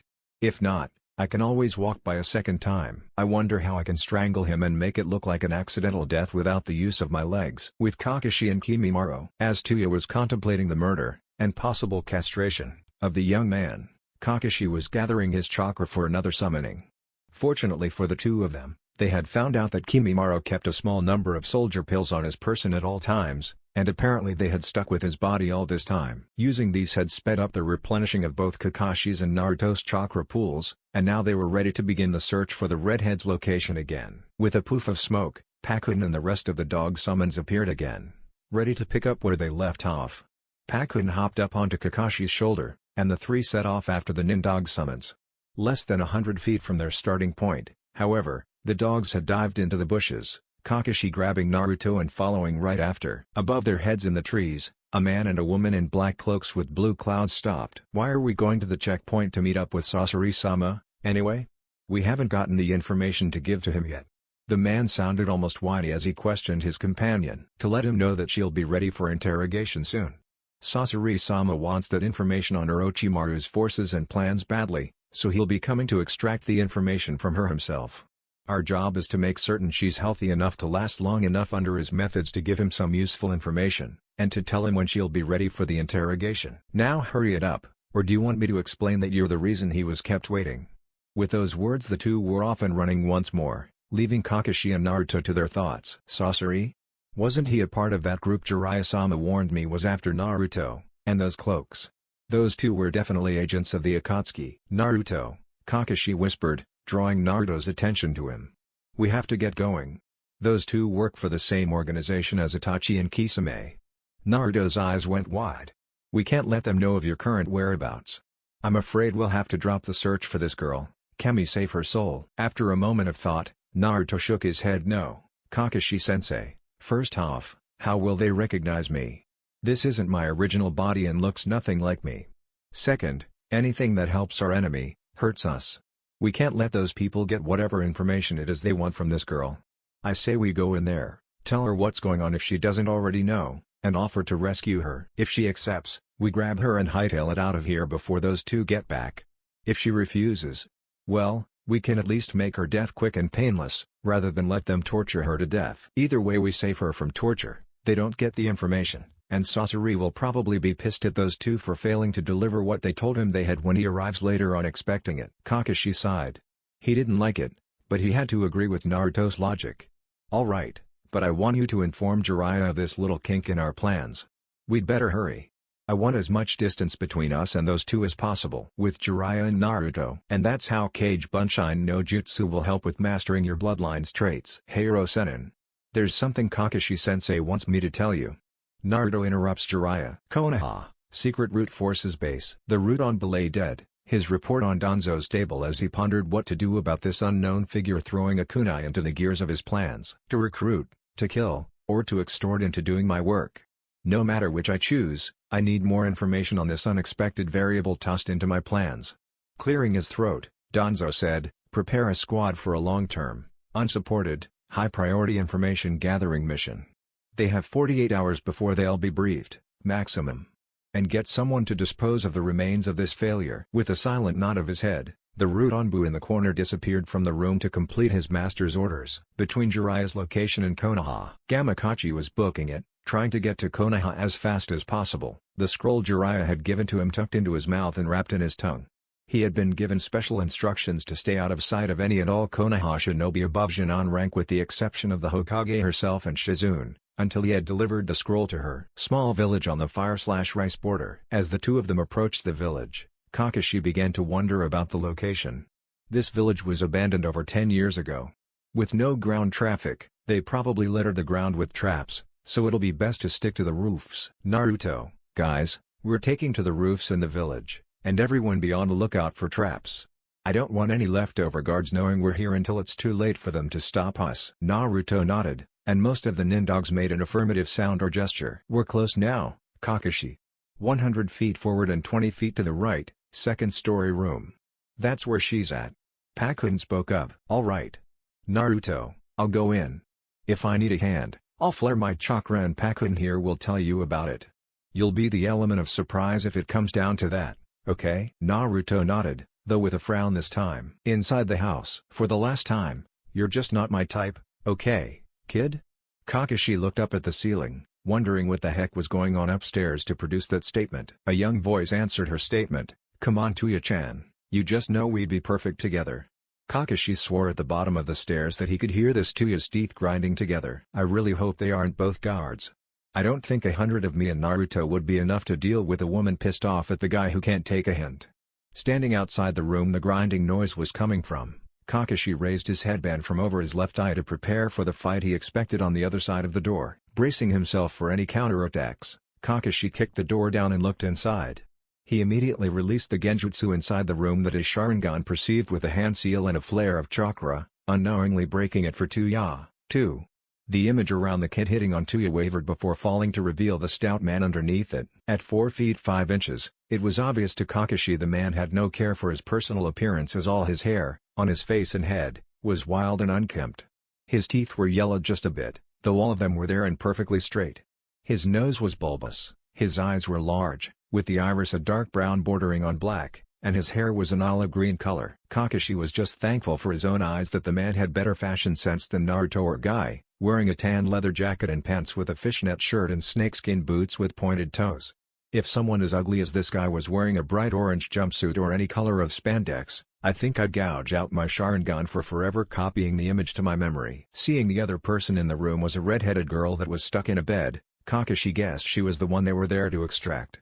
The shocked look on her face when the genjutsu dropped seemed to support that theory, in his eyes at least. Kakashi also noticed something that, would the act not have obstructed his view of his opponent, would have made him slap his forehead and bow his head. Out the window behind Toya's head, and thus out of her view, sat Naruto and Pakun, looking in to see what was happening. Of course they're there. I flared my chakra to break the genjutsu. At least they didn't come charging in without checking the situation first. Kakashi looked back at his opponent, hoping to keep his eyes off the window. What's a 40-something-year-old man doing hitting on a girl who's 16 at the very oldest? And using a genjutsu to cover such an ugly face to deceive the lady too? TSK. TSK. Even as the man grew red and glowered at Kakashi, Kakashi felt himself grow a little angry as the truth in his taunt hit him. I might believe in the philosophy if they're old enough to kill, but more than a decade's difference is cradle robbing no matter how you look at it. He's an ugly pedophile. Kakashi glared at the man, and spoke in an angry voice, "What's the name of the ugly, old pedophile I'll get the distinct pleasure of killing today?" Kanaye Yamamoto won.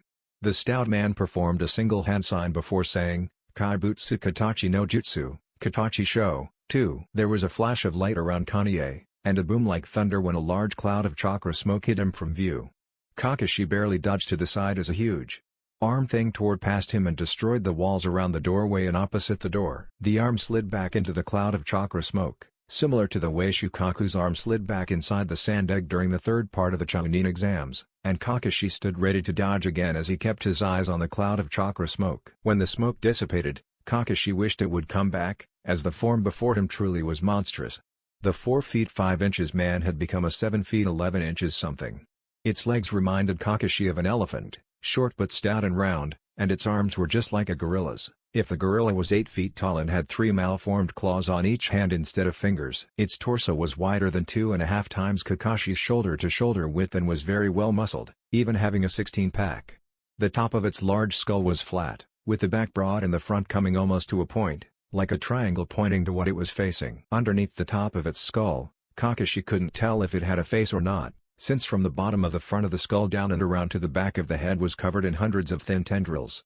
The closest thing it had to a face was the 2 large holes, which Kakashi guessed to be nostrils, on top of its head. Kakashi was thankful to see a loincloth, as the thing was bad enough as it was. Its skin was hairless and oily looking, colored gray with spots of various sizes and shades of brown and green, while its bulging muscles seemed to crawl underneath the skin. Toya had gone pale. What the fuck is this? First the kid in room turns out to be a genjutsu, now the fugly old man who was hitting on me turns into this thing. I think I'll pass out if something else freaky happens. Naruto had eyes the size of dinner plates and his jaw was hanging open from his spot on the windowsill, with Jiraiya and Naruto. Naruto fell from the limb he had resumed his squats on, the blow of the ground to his head not breaking him out of his disgusted trance as his mind attempted to process what his other set of eyes were telling him. Jiraiya wondered yet again what his student was reacting to. With Kakashi. As he dodged the powerful extended strikes from the thing that called itself Yamamoto, Kakashi remembered what he knew of the Konoha clan and their Kekkei Genkai from the last great shinobi war. The Konoha clan was native to Tsuchi no Kuni, and hence Iwagakure no Sato. Minato-sensei supposedly wiped out their entire clan during the war, but I guess this one got away. Their Kekkei Genkai, Kaibutsu Katachi, allowed them to assume a number of monstrous and inhumanly powerful forms. That he called this Form 1, either he hasn't achieved any other forms or he decided this was the best form for the situation. A sudden creaking of the ceiling and floor alerted Kakashi to return more awareness to his surroundings. Shimada, the roof's going to cave and the floor's going to drop out. He's taken out most of the wall supports on this floor trying to hit me. Pakun. Run interference, Kakashi shouted. Outside the window, Pakun and the other nindogs heard Kakashi's call, and Pakun said, "Oi, Naruto. Break the top window pane for us." Thinking by us Pakun meant the 2 of them, Naruto busted in the glass of the top window pane, then prepared to leap in, until Pakun used his face as a springboard to propel himself into the room. The rest of the nindogs leapt from the roof across the street onto Naruto's face or chest to springboard through the broken pane, although the largest one widened the hole quite a bit, causing the room to creak more as it got closer to collapsing. Fortunately for Naruto, he had been holding himself to the windowsill with chakra, so despite the fact that the dog's use of his body as a springboard had him standing perpendicular to the wall, he didn't fall on the exploding tag traps liberally littering the ground around the house. Naruto practically fell in surprise, however, when his sensei came rocketing out of the hole where the window was, with Toya in his arms, one hand holding her face to his chest and the other arm doing its best to support her spine. As he passed over him, Kakashi shouted to Naruto, "Block for me." Standing upright and looking in the hole in the wall, Naruto saw what he was expected to block. The tendrils covering most of the thing's skull were shooting out and lancing the nindogs, while sparking with electricity. Seemingly in slow motion, as the last of the nindogs puffed away to the summon plane, Naruto saw the tendrils point in their direction, at Kakashi and Toya behind him. Jumping back and twisting to face Kakashi, Naruto moved his arms, legs, and tail into a position as widely spread as possible, then tried to shove chakra into and out of the bones in his 5 limbs to form a dish to protect the two from the onslaught. Before the tendrils reached Naruto, the dish had become wide enough to block all the attacks. Unfortunately for Naruto's absolute defense, he had failed to consider a major detail in his plan. His body he was used almost purely earth-based chakra and moves, including the bone manipulation it did, whereas the attack coming in was clearly using lightning chakra or something fairly similar. What Naruto failed to realize, probably because no one ever told him the fact, and Kakashi overlooked, was that lightning trumps earth. Every time. Naruto-kun. Brace yourself for a lot of pain. He heard and barely registered Kyuubi's voice before it hit. Kakashi watched as the second body of his student was skewered by seemingly hundreds of spear-like tendrils, and then electrocuted through them. He watched the muscles convulse and smelt burnt flesh while the electricity arced so intensely it was making blinding flashes. Then he watched as the body fell, thankfully not landing on any tripwires to trigger the explosive traps below. With Jiraiya and Sakura looked on, one in pained understanding and the other in near panicked worry, as Naruto convulsed in a silent scream on the ground. Sakura looked up to Jiraiya wide-eyed. "Jiraiya-sensei, what's happening?" Jiraiya knew his answer wouldn't be easy to hear, but expected his apprentice to be able to bear hearing it. "Naruto's second body is experiencing an agonizing mortal wound or death." Sakura inhaled sharply as the rest fell into place. Nonetheless, Jiraiya continued to speak, his saddened eyes looking at Naruto's still convulsing body. "This is the greatest, and yet the least considered, weakness of the Renagen. The bearer experiences everything the other bodies experience. It's also the reason why Cage Bunshine were designed to not return information if they were killed by either wounds or chakra exhaustion. If they did, the user of the technique would experience the pain of dying. Like Naruto is." They continued to look on as Naruto's convulsing slowed to twitching, and then heavy breathing, his eyes staring emptily into space as his mind tried wrapping around what he'd just felt. Jiraiya shuddered at his thoughts, but what kind of agony could do this to the boy who shrugged off the pain of a Chidori through the chest? He yanked the arm out of himself. With Kakashi. As Kakashi watched the tendrils that skewered Naruto turn to dust, he heard the sound of heavy footsteps from the hole in the house, and he looked up to see the source of the noise. The thing, fully visible through the hole that had been expanded further by the last barrage of tendrils, was pulling back its fist, preparing to launch another extending punch. Kakashi, still midair, had no way of dodging it in time and both hands were occupied with the young girl, who was looking down at the regenerating Kimimaro with shock, so he practically rejoiced at the next sound he heard. Crack! With one outside wall and both internal walls virtually destroyed, there simply wasn't enough support for the room, especially with the massive creature in it. The floor and roof of the room gave out at the same time, and the first floor gave out as soon as the falling beast hit it. The whole house collapsed in on itself as it fell into the deep shaft that was there in place of a basement, forcefully reminding Kakashi of why the town had been abandoned for so long. It took a good 10 seconds before Kakashi heard the resounding crash as the falling house hit the bottom of the shaft. It was during the war against Iwa. They decided to pull a terrorist attack by digging those shafts under the houses in this town with their jutsu, just narrow enough so the house wouldn't collapse without a little push. Fortunately Sensei ended the war with them before the last stage of the plan was fulfilled. And as a token of their desire to end the hostilities, the Tsuchikage told us about this plan before the houses collapsed on their own. Seeing the weak movements of Naruto's second body below him, Kakashi carefully jumped down next to him, avoiding landing on the tripwires. Panting heavily, Naruto looked at his sensei. "I don't have much chakra to spare in this body." I used pretty much all I had to repair the damage that attack did. Kakashi looked at Naruto, then at the passed out Toya, then at Naruto again. Dispel that body. It'll only slow me down from returning to you guys with her, and we can't afford to set off any tripwires here as we rush out of town just because you're too weak to roof jump. If one explosion goes off, it'll trigger the rest, and then all of us will die as the entire village collapses into those shafts. Naruto nodded once, then dispelled the body. In a hurry to get out, Kakashi slid his headband over his Sharingan and formed a single-handed hand seal to shine closer to the place Jiraiya and the others were waiting for him. Seconds later, a winged beast flew from the pit where the collapsed house lay. With Jiraiya, Naruto had been sitting up, gazing forward blankly while blinking every so often for the past several minutes. Sakura was torn between comfort that he wasn't in any pain at the moment, and concern that he was completely unresponsive to her and Jiraiya during this time. Although Jiraiya did try to offer her comfort. Give him some time. He's trying to cope with the mental strain of the agony he just endured. He'll come around in a little while. And come around he did, though it took a while. His eyes shifted to their normal selves, ringless, and he spoke up. Kakashi is on his way with one of the Sound 5 who survived. My other body exhausted its chakra supply repairing itself, so I had to send it back into wherever it goes when not in use to recover its chakra. Jiraiya nodded his head, expecting what he was hearing, but Sakura was practically freaking out. This was the first she'd heard of the surviving Sound 5 member. The same Sound 5 that helped Sasuke get to Orochimaru and, by extension, were responsible in part for Naruto's banishment.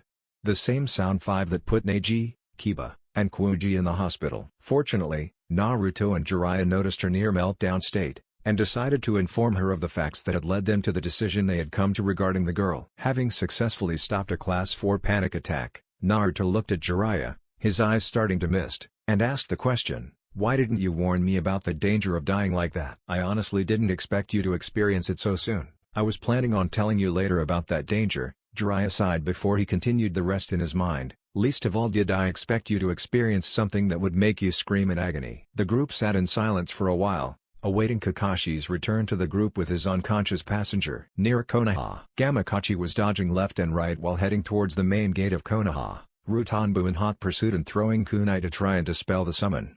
As it neared its goal, it was cut off by a root who swooped it up. Rather than risk the scroll being plucked from his mouth, Gamakachi dispelled himself. With Jiraiya, Kakashi, with a still unconscious Toya in his arms, finally made it to the group with Jiraiya. "Set her on the ground so I can check her injuries over," Jiraiya told Kakashi, using his serious voice. As Kakashi laid Toya gently flat on the ground, Naruto piped up a question. "Oi, Uro-senin. I didn't know you were a medic nin." "I'm not, but you don't participate in a couple major and minor shinobi wars without picking up some basic medical knowledge. I have enough experience with injuries that I should be able to determine just how bad hers are." Jiraiya ran his hands gently over Toya's legs and hips, checking carefully for broken bones. As he finished checking how badly her legs were messed up, Toya started to stir. "Rise and shine, kid." At the sound of an unfamiliar man's voice, Toya's eyes shot open. Looking up at the white-haired man, she saw the kanji for oil on his headband and sagged. Looking around her, she saw Hatake Kakashi, the orange-wearing Gaki from her last mission, and a pink-haired Kunoichi wearing the leaf headband. "So, this is how it goes down. Taken by fucking tree huggers to be tortured for information on the bastard who'll kill me as soon as he realizes I'm still alive." Toya looked almost broken as she said this, not even putting up a token resistance. Naruto, not being one to let people who weren't his enemy suffer if he could help it, decided to break her funk. "Oi, what are you talking about? We aren't going to interrogate you. And how's he going to find out you're alive if he doesn't already know? Those Akatsuki agents we saved you from sure weren't going to tell him, and no one here is exactly on friendly speaking terms with him, either." "Akatsuki agents? What the hell are you talking about, fucknut?" Kakashi decided to jump into the conversation before Naruto could jump into an insult contest with the redhead. "The people keeping you in that house were agents of an organization called the Akatsuki, specifically under Akasuna no Sasori. Sasori has an especial hatred for Orochimaru, so he was going to come and personally torture information out of you about him once his agents got you healthy enough to survive the torture long enough to give him some useful information." Toya paled at this. Oh, she gulped. "Well, in about a week, the bastard will have regained enough strength from switching bodies to be able to sense those of us he marked from a distance. So he'll realize I'm still alive and send a team to dispose of me for being weak. Although given that Kimimaro saw me not that long ago, He'll probably know sooner if he doesn't already. Naruto scratched the back of his neck and smiled nervously. Actually, that wasn't Kimimaro. Toya rolled her eyes. Sure, fuck nut, then who is it, you? Actually, yeah, Toya-san. Toya gave him a weird look, so rather than giving a long-winded explanation, Naruto just pushed chakra to his eyes and muttered, "The first path of sacrifice." Toya gaped at the figure the smoke revealed to her. What the hell? It's part of my Kekkei Genkai, we'll explain later cause it takes a long time to say it all and I think we're running a little tight for time anyway. Naruto looked at Kakashi as he said the last part, and both Kakashi and Jiraiya nodded in acknowledgement of what Naruto was saying. Jiraiya cleared his throat to get her attention as Kimimaro puffed back out to finish refilling his chakra pools, then he spoke. Since we're short on time, I won't skirt around on saying it like it is. You have two choices now, come with Naruto or die here. Toya didn't know how to react to that, but she just blinked before she said, either way I'll die. Orochimaru will come for me. And no. I can seal off your curse seal so he can't sense it unless you're within 10 feet of him, and at that close he'd sense you anyway. Toya looked thoughtful, considering a continued life. I'd still be a cripple. Kakashi sighed, then pulled out a kunai. Well, if you want to die we can at least make it quick and relatively painless. Kit, don't let him kill her yet, I have an idea that may help. But she has to accept the risks first. Naruto quickly shoved his way between Kakashi and Toya, preventing Kakashi from killing Toya, who had tilted her head back and closed her eyes in acceptance. Everyone looked at Naruto slightly surprised, although Toya's look was more like what the hell do you think you're doing? QB says she's got an idea. While I meditate to talk with her about it, why doesn't Uro-sennin go ahead and take care of Toya's curse seal? Fine, Gaki. Jiraiya made a shooing motion to Naruto and Kakashi, you two go a ways away for right now, in case the young lady's curse seal is in an embarrassing place. How do we know you're not going to do something perverted to her if it is, Uro-sennin? Naruto poked at Jiraiya's back. Why do you think I'm having Sakura stay right here, Gaki? At this Naruto calmed a bit, and went to join Kakashi a ways down the road. Although Toya had caught on to what was being implied, and was now looking at the white-haired Sannin with a good deal of caution. She looked at the pink-haired Kunoichi, and said, if he does something perverted to me, promise you'll help restrain him while I perform the castration. Sakura nodded as Jiraiya's sweat dropped, while in his mind he trembled and covered his most prized possession. Jiraiya sat next to where Toya laid and directed Sakura to sit opposite him. Sakura, pay close attention to what I do, because you are my apprentice, and I expect you to be able to do this as well someday.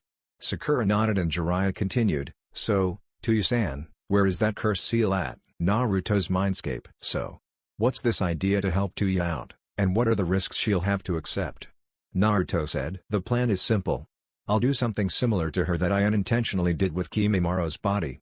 With your permission, I can pump my yokai out of you and into her curse seal. This will instantly break her curse seal's connection with Orochimaru, just like it did with Kimimaro's, and by manipulating the yokai I put in the curse seal, I can repair virtually any damage in her body, including everything in her legs. However, QB paused as though considering how to put the next part. Well, what's the bad news? It all sounds good so far. After this is done, her curse seal will fuse into her. Most likely, this will give her the same advantages as Kimimaro's old body now has. The bonuses of curse seal level 2 are permanently hers without the stamina drain or breakdown of her mind and soul, but she'll also be permanently stuck in that form. I may be able to lessen it so she only partially transforms, but she'll have some features, in part or whole, from her level 2 form. Also, when we do this, the backlash of the broken bonds will let Orochimaru know she is still alive even in his current weakened state, but he won't know where she is or even if she survived after the bonds were snapped. QB looked at Naruto meaningfully as she continued, and one last thing. Naruto nodded, feeling the seriousness of the situation. This whole thing will require preparation. You'll have to draw an intricate seal I'll show you and it'll need to be set up a particular way. She has to be in the seal the whole time you draw it, and you'll have to perform a long chain of hand seals to perform the technique. Any little error in this could have unpredictable side effects, so you'll have to get it right the first time. Naruto didn't know what to say to that, so he just decided, I'll just tell Toya-chan everything and let her decide whether or not to go through with it. With Jiraiya. Fujihuin. 3, Jiraiya shouted, his hand pressing down on Toya's curse seal, between her shoulder blades near the base of her neck. The seals, kanji, and runes Jiraiya drew seemed to crawl over Toya, forming a seal that looked like a barbed wire fence circling the curse seal. Toya lay panting as she glared up at Jiraiya. You ass, you didn't tell me that was going to hurt like fucking hell. Jiraiya seemed to ignore the outburst.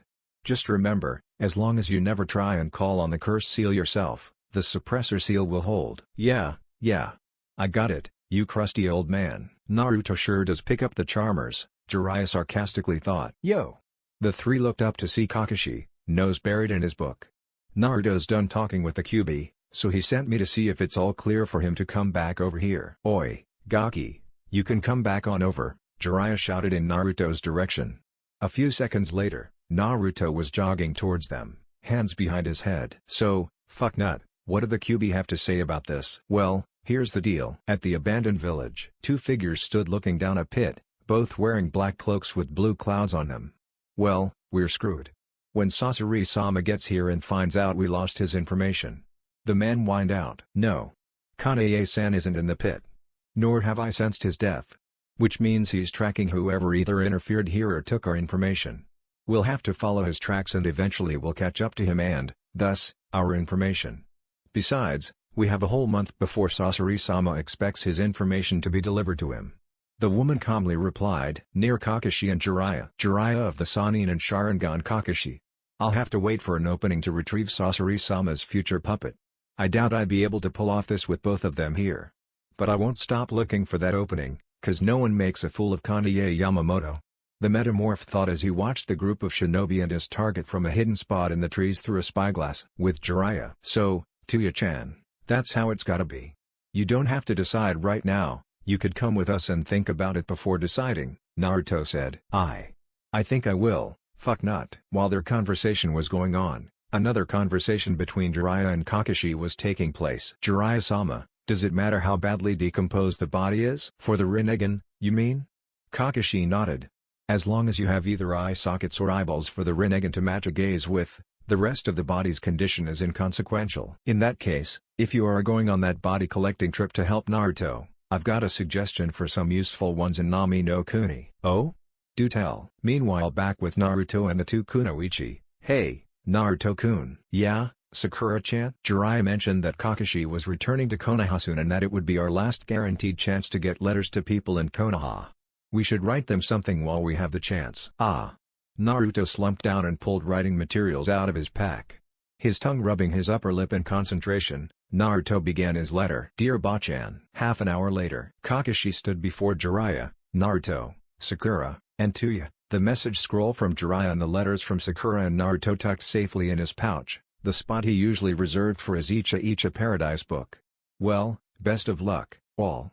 Wish me a safe trip home. Naruto smiled sadly, knowing this might be the last time he got to see his Jounin-sensei for a long while, as long as you promise not to get lost on the road of life on the way there. Sakura had a teary-eyed smile and just nodded her head, not trusting her voice.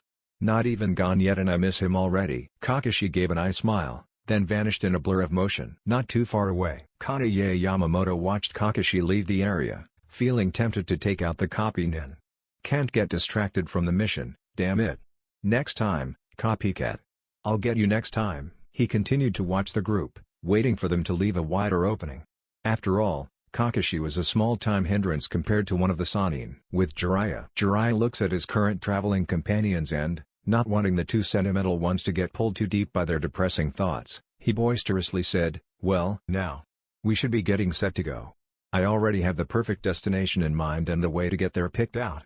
Naruto, you'll be carrying Toya. Huh? Why am I carrying her? Naruto, Toya is your responsibility. Jiraiya had his serious face on again. As Sakura and I are Konoha-nin, and Toya was an Oto-nin, if she were our responsibility, we would be bound by our oaths to Konoha to take her in and hand her over for interrogation. Secondly, the choice to save her was made by you. It was the same choice I would have probably made in your shoes, but as a wandering nin you have to learn to take responsibility for all of your choices. So until Toya can take care of herself, she's yours to take care of. Great, I'm stuck with the fuck not taking care of me. And Naruto? Huh?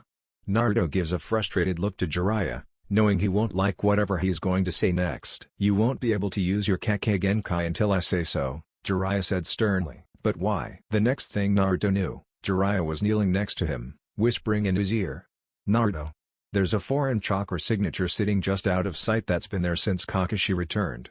They're going to try and tail us. The most effective way to throw off their attempt, as well as misdirect any tracking units of Rudanbu that might be after us, is if you use a liberal amount of cage bunshine with henges on so they can't tell which group is the real one. After you pick up Toya, make 30 cage bunshine and, while the smoke from their creation is still covering us, have 1/3 henge into me, 1/3 henge into Sakura, and 1/3 henge into a Toya carrying Naruto.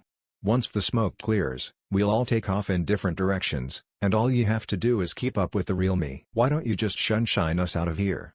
Naruto whispered back. A shunshine would put distance between us and this tail, but then he'd just have to find one trail again to find us. If he follows the wrong group, he'll have to backtrack, guess which of the remaining sets of tracks is the right one, then follow it to see if it is. Naruto nodded, stepped over to Toya and shrugged off his backpack before handing it to her. Then he got down so she could wrap her arms around his neck while he held her splendid legs to support her weight.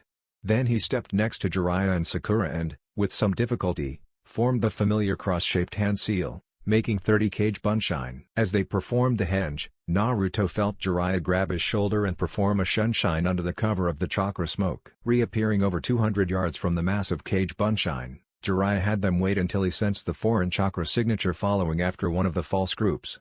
Finally satisfied that no one else would be following right behind them, he signaled the group to start moving out of the heavy bush and onto the road. In Konoha, of the 21 shinobi and kunoichi gathered at the training ground frequented by Team Guy, only 2 knew what they had been gathered here for, Tsunade and Shizune. The others, Teams 8 and 10, Guy's team, Iruka, the Konoha Maru Corps, and the Suna siblings, who were still waiting to talk with Naruto before they departed for back home, were all wondering why the God I'm Hokage had requested they all gather here. For those who are wondering why you're here, it has to do with Naruto.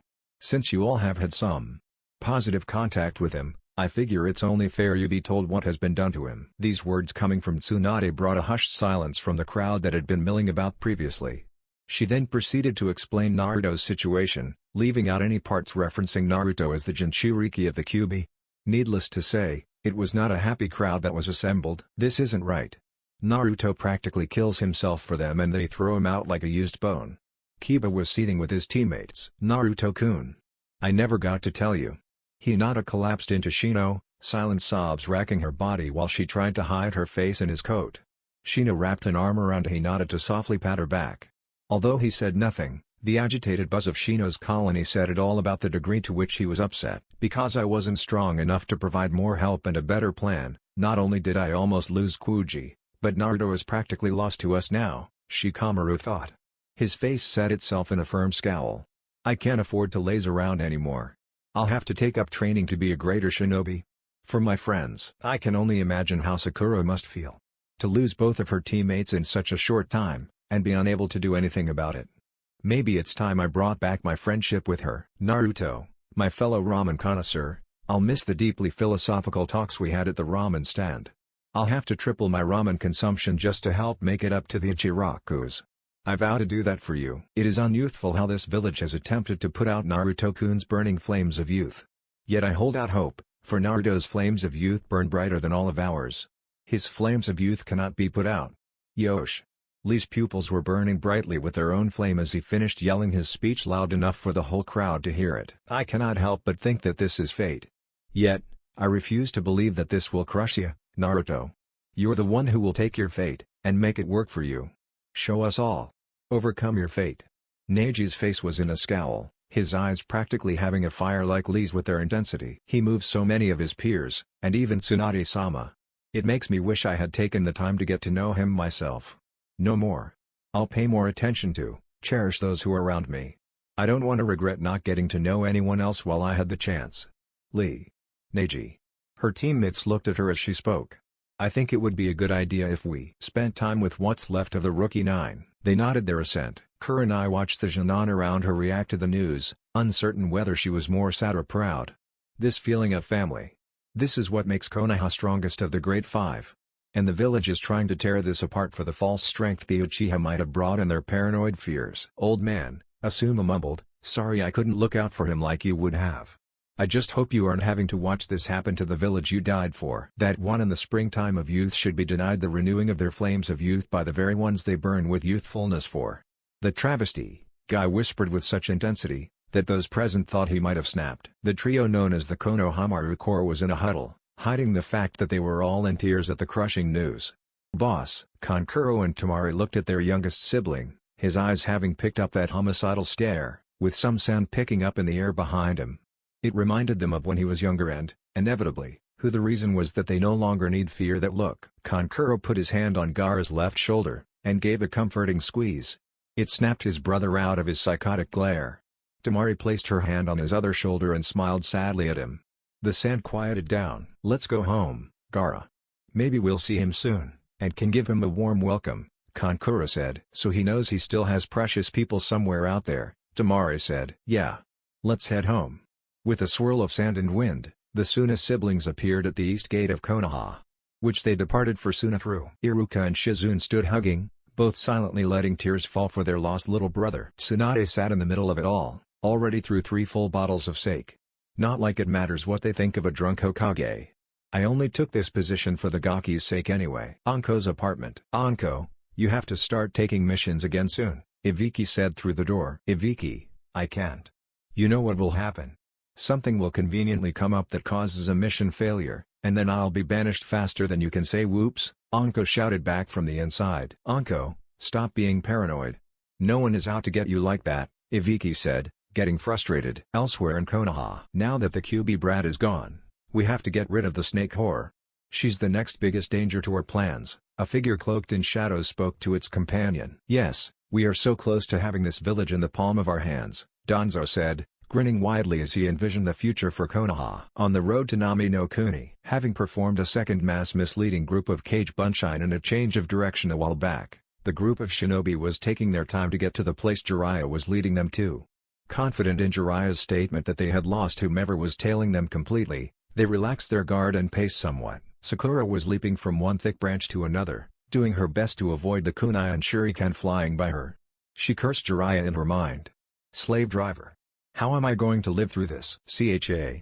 If we die, I'm coming back to haunt his ass. Flashback. Jiraiya had just finished sealing all of Sakura's items into a scroll, which he immediately gave her and told her to put into her kunai pouch.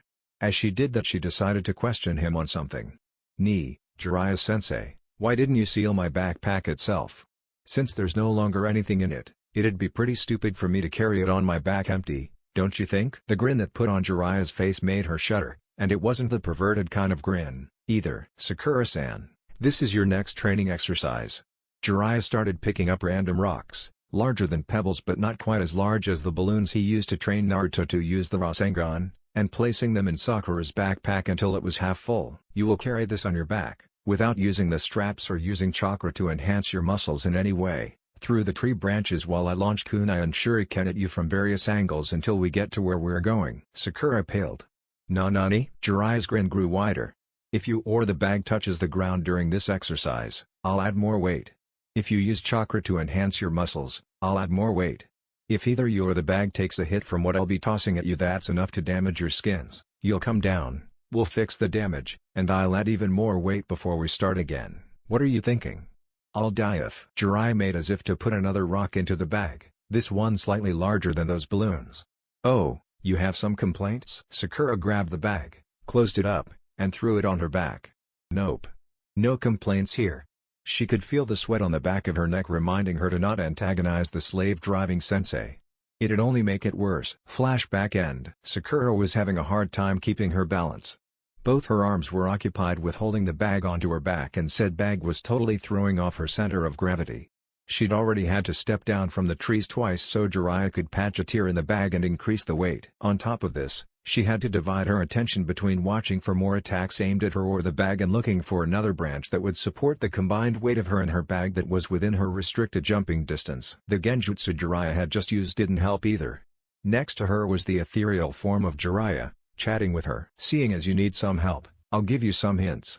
First, didn't your sensei teach you to look underneath the underneath? What are you talking about? Sakura didn't have the energy to yell at the man, busy as she was. The illusionary Jiraiya sighed before he spoke. The rules I gave you for this exercise, you've yet to even see the loopholes I intentionally left for you. Eh?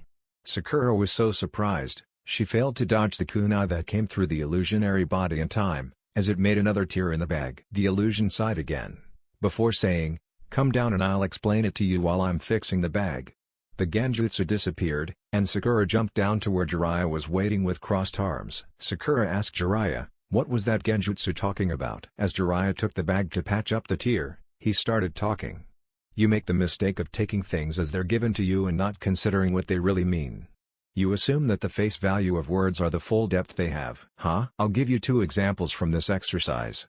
1. I told you that you couldn't use the straps to keep the backpack on your back, so you assumed you had to hold it there with your arms. What about using your ninja wire, or some cloth strips to hold it on? That isn't against any rules I stated and would free up your arms. Sakura looked somewhat sheepish at this. 2. I told you that you couldn't use chakra to enhance your muscles in any way, but you assumed that that means you couldn't use chakra at all. You could use the tree walking exercise to help your balance and evasion. You could use Bunshine to create confusion as to where I should throw my weapons or a Kawamiri to dodge a strike you can avoid otherwise. None of those are against the rules. Now Sakura looked really sheepish. She was supposed to be the smartest on her Tsunade team, yet she missed all this. Suddenly her face lit up in a burst of realization. The creek. Jiraiya raised an eyebrow at this as he looked for some rocks to add weight to the backpack. The creek that's running alongside this path. If I water walk on it for a step to dodge and get back into the branches, I won't have touched the ground, so there's no rule against it, right? Jiraiya's smile was warm and proud this time, and it made Sakura think of the look on her grandfather's face when she told him she was going to join the ninja academy as a little girl. 4. She was so caught up in the reminiscence she didn't notice Jiraiya quietly setting the heavier of the 2 stones he had picked up back down and only putting the lighter of the 2 into her backpack before resealing it. Good job, Sakura. Even I missed that loophole. Sakura beamed at the praise. I'll give you 2 minutes to get back to the exercise, then my cage Bunshine will return to the throwing of sharp implements. I've got to talk to Naruto about something now. As Jiraiya made his cage Bunshine, Sakura was already looking through the scroll eagerly to find where he had sealed her ninja wire and something to use for cushioning so the wire didn't cut into her skin or cut off her circulation. Over with Naruto, he was carrying Toya on his back with an arm of his supporting underneath each of her legs. His hands were open and his palms were down, but that wasn't the unusual thing.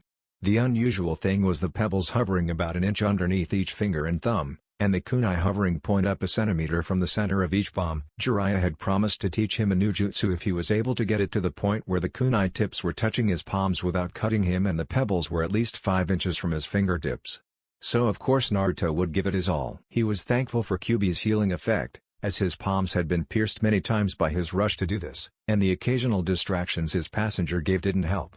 But he couldn't be mad at her, since Kimimaro told him the cause. She fears being seen as weak, and you're seeing her at her weakest. Despite that you're helping her, she hurts you because it is all she can do to have any control over her situation right now. She hates feeling helpless and dependent. Hey, fuck nut. The perverted ass is coming over. Naruto cursed as he pierced his hands again. Jiraiya grabbed the kunai and pebbles from under his hands, and said, "We need to talk, Naruto." Taking note of the perverted hermit's serious face, Naruto gave a serious response. What about, Jiraiya-sensei? We'll continue your chakra control training later. For now, make a cage Bunshine with as little chakra as possible. Huh? Why do you want me to do that? Naruto asked, tilting his head to the side, and almost smashing Toya's nose with the sudden movement. Toya punched the top of his head. Watch it, fuck nut. You could break my nose like that. Jiraiya frowned. I want to tell him something, that'll have him disperse within 30 seconds to a minute. No sense wasting chakra on something so short-term. Why not just tell me then? Did I forget to tell you? When a cage Bunshine disperses, it sends information it gained to the user and all other active cage Bunshine of the users. Ah. Sugoi. Hey, Jiraiya-sensei, why can't I just use cage Bunshine for my chakra control training to speed it up, eh? Naruto looked eagerly to Jiraiya, while Toya looked contemplative of this fact. Jiraiya sighed, Gaki. Naruto frowned, causing Toya to smirk. Chakra control is inversely proportionate to maximum chakra capacity of your body. In other words, the more chakra your body houses when full capacity, the less control over it you naturally have and the harder it is to gain more control. When you make a cage Bunshine, you divide your chakra evenly between all the cage Bunshine and yourself, resulting in the cage Bunshine's maximum chakra capacity being the amount it was created with. Say you make 29 cage Bunshine. Including yourself, each body would receive 1/30 your chakra. So if you have them train on chakra control and then dispel them, you'd shoot your chakra control to hell. Because of the proportionality, you'd wind up using 30 times as much chakra as necessary to perform the control exercise when using your original body. So, it's a bad idea, right? Jiraiya palmed his forehead, and Toya looked incredulously at the blonde. "You didn't understand half of what the fucking pervert just said, did you, fucknut?" Naruto looked angrily over his shoulder and opened his mouth to retort when a voice in his head interrupted him. "Calm down. I'll explain it later." Both Toya and Jiraiya looked at him strangely when he went from offended to calm instantly. Kyuubi understood and said she'd explain it to me later. "So what are Kage Bunshin good for training in?" Naruto made the hand seal and prepared to make a Kage Bunshin with as little chakra as humanly possible for him. "Well, elemental affinity training for one, because that's simply filtering neutral chakra to make." Jiraiya looked stunned at the Kage Bunshin, if you could call it that Naruto had just made. It looked like Naruto's attempts at Bunshin no Jutsu, and puffed out after 2 seconds of painful existence, to make elemental chakra. Learning new jutsu for another, because that's all about the balance of spiritual, physical, and elemental parts of chakra regardless of the chakra amount available.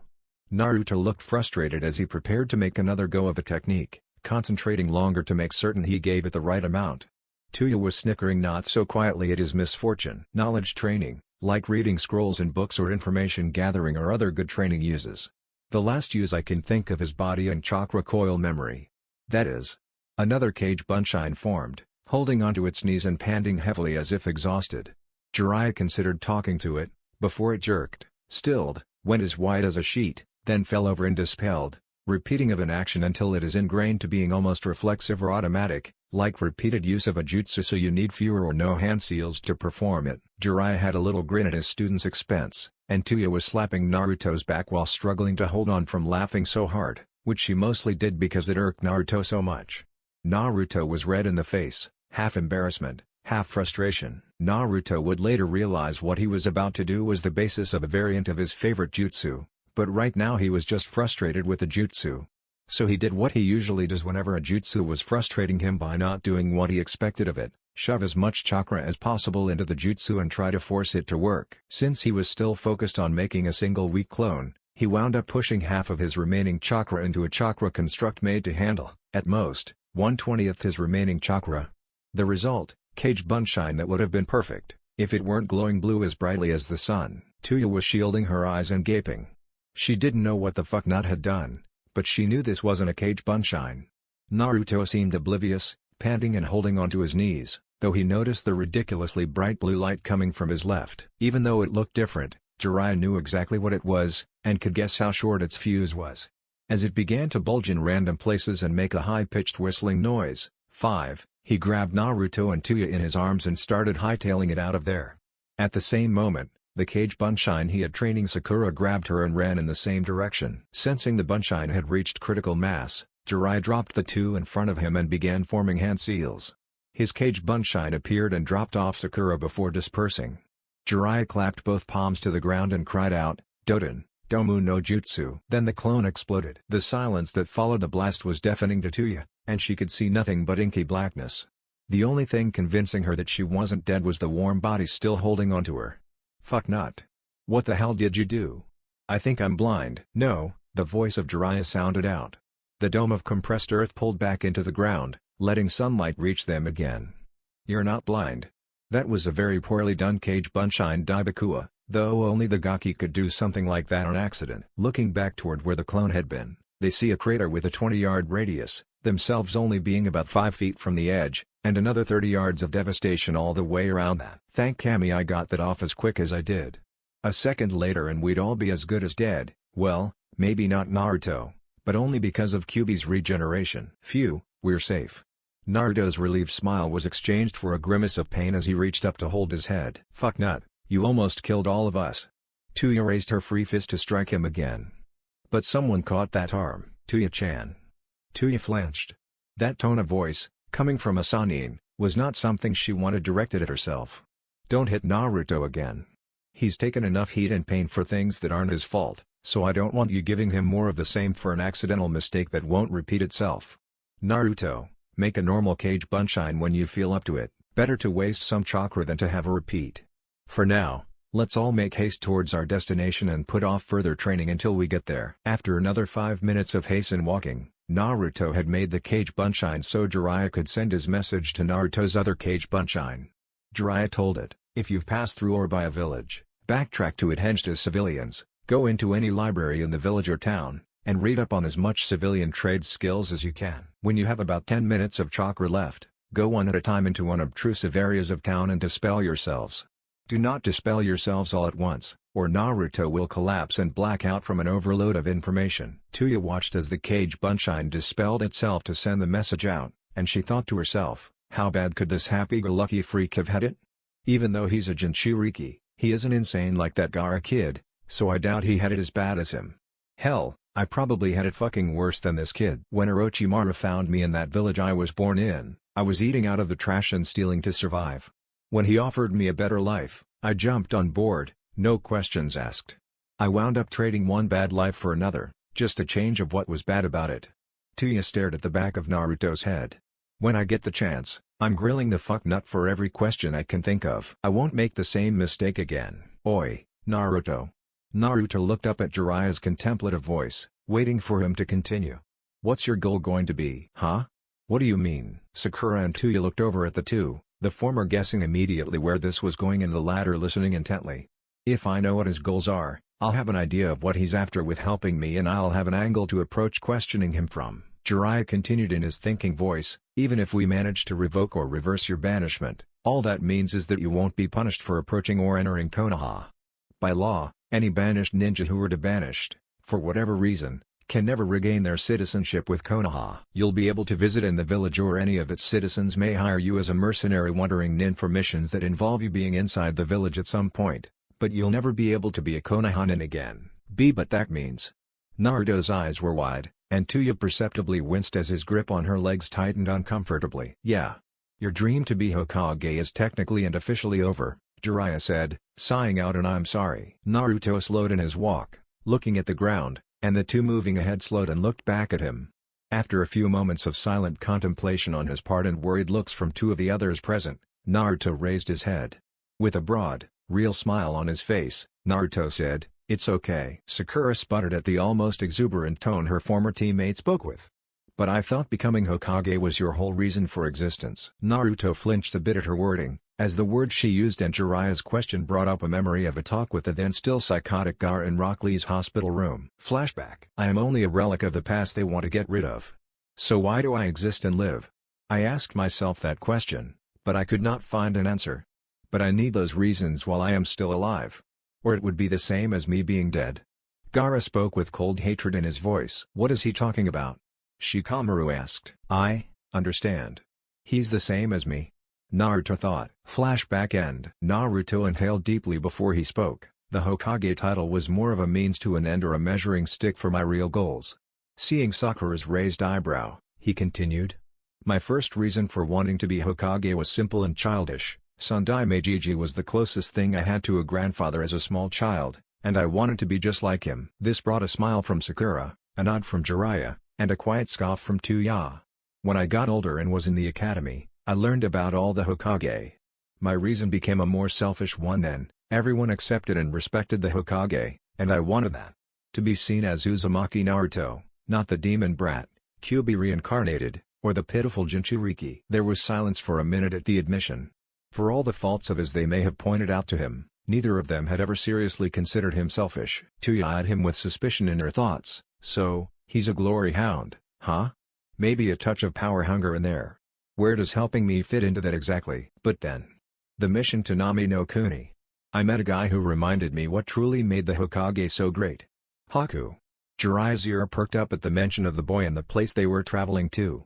Sakura looked confused, having no recollection of any Haku they had met in Nami. He told me a lesson I knew, but could never put to words myself. When you are protecting that which is precious to you, that is when you are truly strong.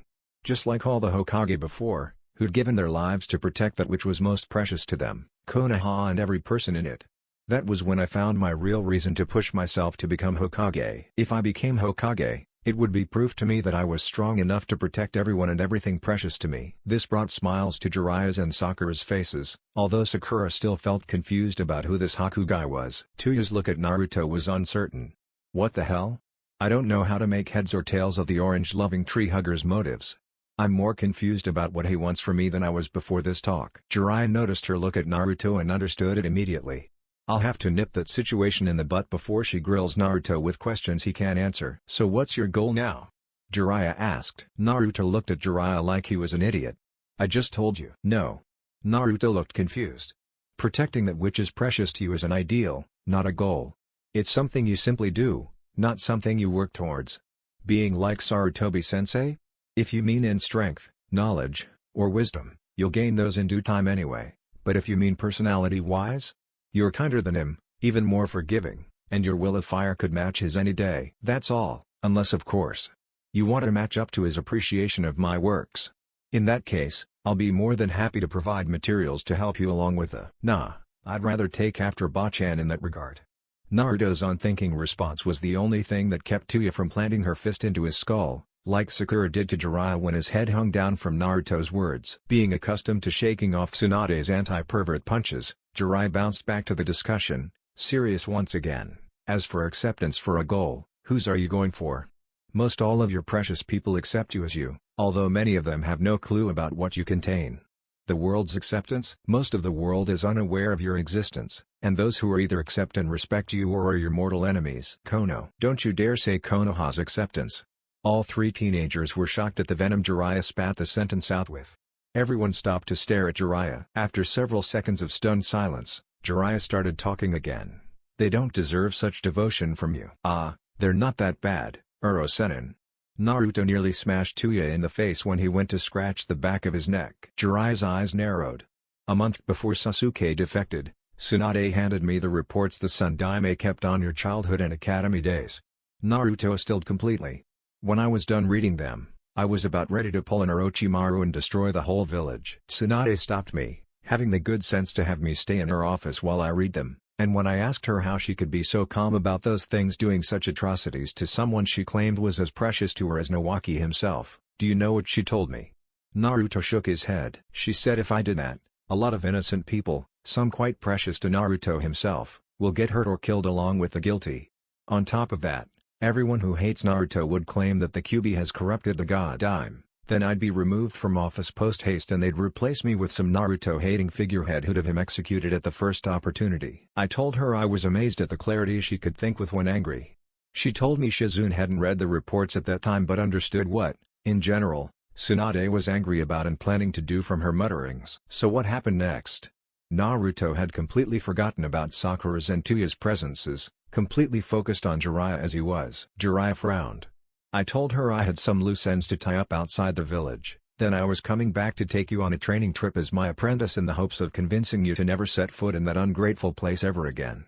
Unfortunately, when I got back you had already been banished. As you aren't, or could ever again be, a sworn Konohanin, I can't take you as my official apprentice. Jiraiya kneeled down to look Naruto eye to eye, and put his hands on Naruto's shoulders. Don't get me wrong, I don't want you to be Konoha's sworn enemy. But I also don't want to see you dead by some Konohanin with a foolish grudge or a paid mission to kill you Black Ops style, who's able to stab you in the back because you automatically trust anyone wearing a leaf on their forehead. As much as it may pain you, don't consider yourself of the leaves anymore. I don't want to see you literally dying for acceptance. Naruto gave a shaky nod, uncertain what it was he was supposed to aim for now and unsettled by his sensei's speech. Toya was reconsidering her earlier thoughts about how tough he had it growing up.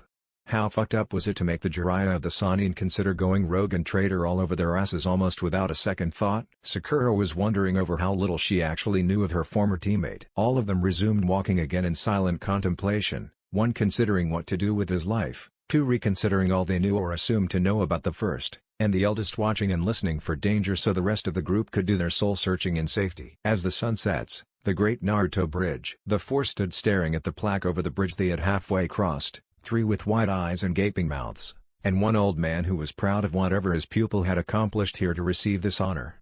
Toya's words summed up her thoughts quite nicely. What the hell? Jiraiya looked at Naruto and said, I think what your traveling buddy means is what did you do to get your name on such a major bridge? Well, I didn't expect them to name the bridge after me. I have a pretty good idea why they might have. It has to do with me and Sakura-chan's first C-rank mission, which involved this bridge's construction. I'll tell them the story. You'll exaggerate and elaborate the irrelevant parts too much, Sakura said. But Sakura-chan, you don't know all that happened. Oh?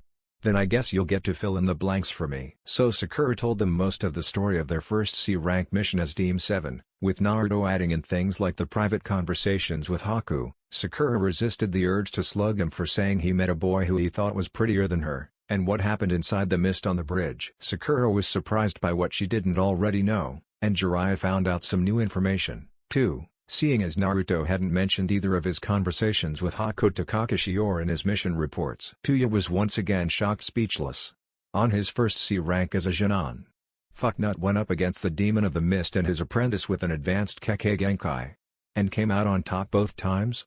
And Konoha kept him as a Genin after that? Any other village and he'd be bumped up to Chunin at the very least. They must have really wanted to hold him back. Jiraiya had an expression of deep thought for a minute, then he spoke. Naruto, Sakura. They looked at him. I want both of you to be under henge while we're in town, okay? Sakura looked like she understood it, but Naruto's face was scrunched in confusion. Why is that? Sakura looked at Naruto without turning her head. We're heroes here, so if we go in as is, we'll cause a scene and make a big stir. A stir that could easily reach back to Konoha. And you don't want the people who banished you knowing where you're at, right? Ah. A sober-looking Naruto formed the proper handseal and, henge.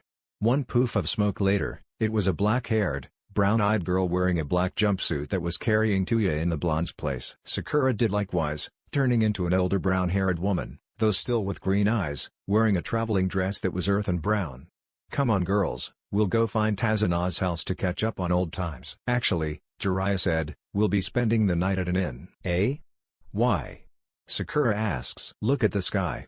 Everyone looks at the skyline. The sun almost completely dropped below the horizon and darkness overtaking the hues of red. Soon it'll be too dark to navigate to Tsunade's house, and there will be few people outside we can ask for directions. I doubt any of you have the way memorized from back then. Dropped shoulders and a shake of two heads was his response. Then we spend the night at an inn and ask for directions in the morning. The group continued across the bridge to the trading village on the other side, and then began to wander the streets looking for an inn. Pointing from over Naruto's shoulder, Toya said, there. That one'll do. Looking where she was pointing, Naruto saw a wooden sign hanging out over the streets, the words "The Fisherman's Inn" surrounding the carving of a fish's skeleton. I don't know. His voice came out higher and smoother than normal. Looks pretty fishy to me. The other three sweat dropped at the horrible pun. Well, I don't care, I'm beat, Toya said. Naruto bit his lip to keep from saying anything about him being the one who should be tired from carrying her around most of the day and her just lazing around the whole day. Somehow he knew that comment would get him hit. It's as good as any place else right now, Jiraiya shrugged as he said. Though it lacks the facilities I usually prefer at places I stay for the night, but if I suggest that, these two women will castrate me in the blink of an eye. The group walked into the lit entrance lobby and walked over to the counter with the woman behind it. Can I help you?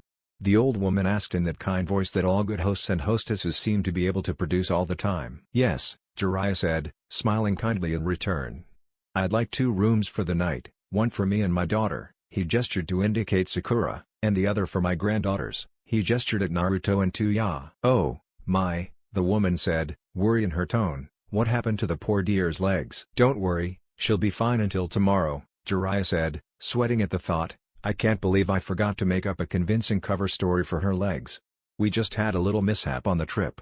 We'll be taking her to a good doctor I know tomorrow morning. The old woman nodded. All right then. Sign in here, and you'll have to pay up front. Jiraiya signed them in and paid for them out of his money, and upon receiving the keys and instructions to the rooms, turned and led them to the second floor, before stopping outside a pair of doors opposite each other in the hall.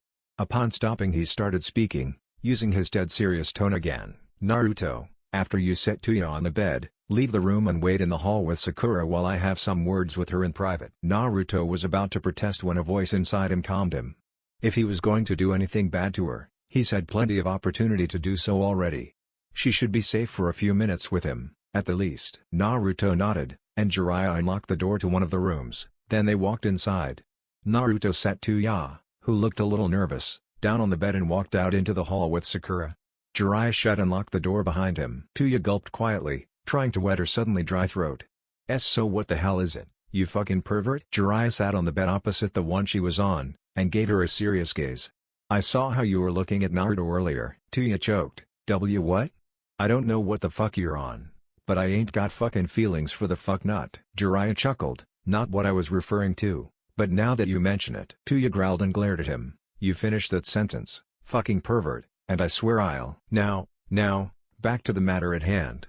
Jiraiya's tone was serious again. That look. You were wondering about his motives for wanting to help you, worrying that he'd use you like Orochimaru or that he'd demand some favors in return, right? Toya nodded her head, although the last worry hadn't actually passed through her head earlier. Yeah, but why do I need to talk to you about this? I'll just question the fucknut about it later. Jiraiya sighed, because that fucknut won't be able to answer you even if he wanted to. He follows his heart without questioning why? When you ask him, he'll probably just say why not. I know how he thinks well enough that I can tell you why he's doing it, though. Toya nodded, indicating for him to continue. You acknowledge him. You may insult him with a crude nickname and be hard on him, but you acknowledge Naruto. Not as the Kyuubi or its Jinchuriki, but as a fellow human being. When he realized that, you became one of his precious people. He'd die to heal you if that's what it took. Because he'll do anything to help keep his precious people safe and happy, that's why. Toya was a bit stunned by this revelation. She didn't exactly expect to be one of the kid's precious people. Not now or ever. Wait, what about before? Jiraiya mumbled. When he saved me from those agents of Akatsuki or whatever. I hadn't acknowledged him then, so why? It's also in Naruto's nature to help out those who truly need it. 2 more things, Toya-chan. 1. Never mention this conversation to Naruto.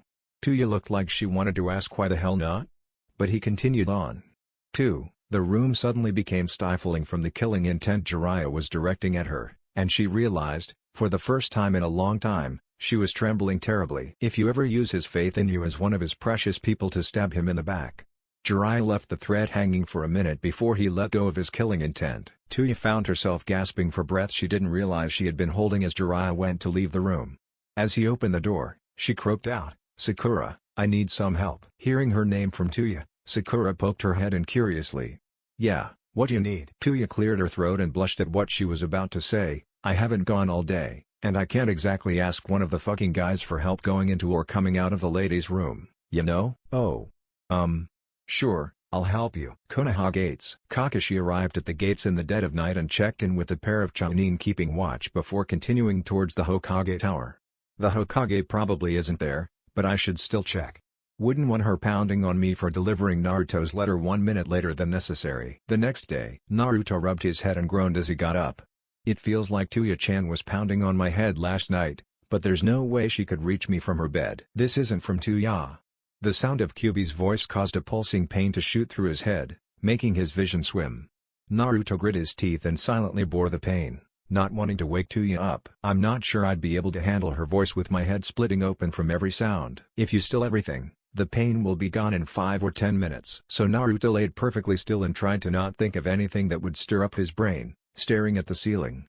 Sure enough, 10 minutes later the pain had died down enough for him to risk a mental conversation with his inside friends. "What the heck was that all about?" "That was a side effect of your conscious mind adjusting to the 20 or so kage bunshine that dispersed as soon as you fell completely asleep. If you had been awake when it happened, the influx of information would have caused you such pain you would have passed out in a few seconds, and your info dump hangover would have lasted most of the morning." "Good thing I was asleep then." "Indeed, Naruto-san.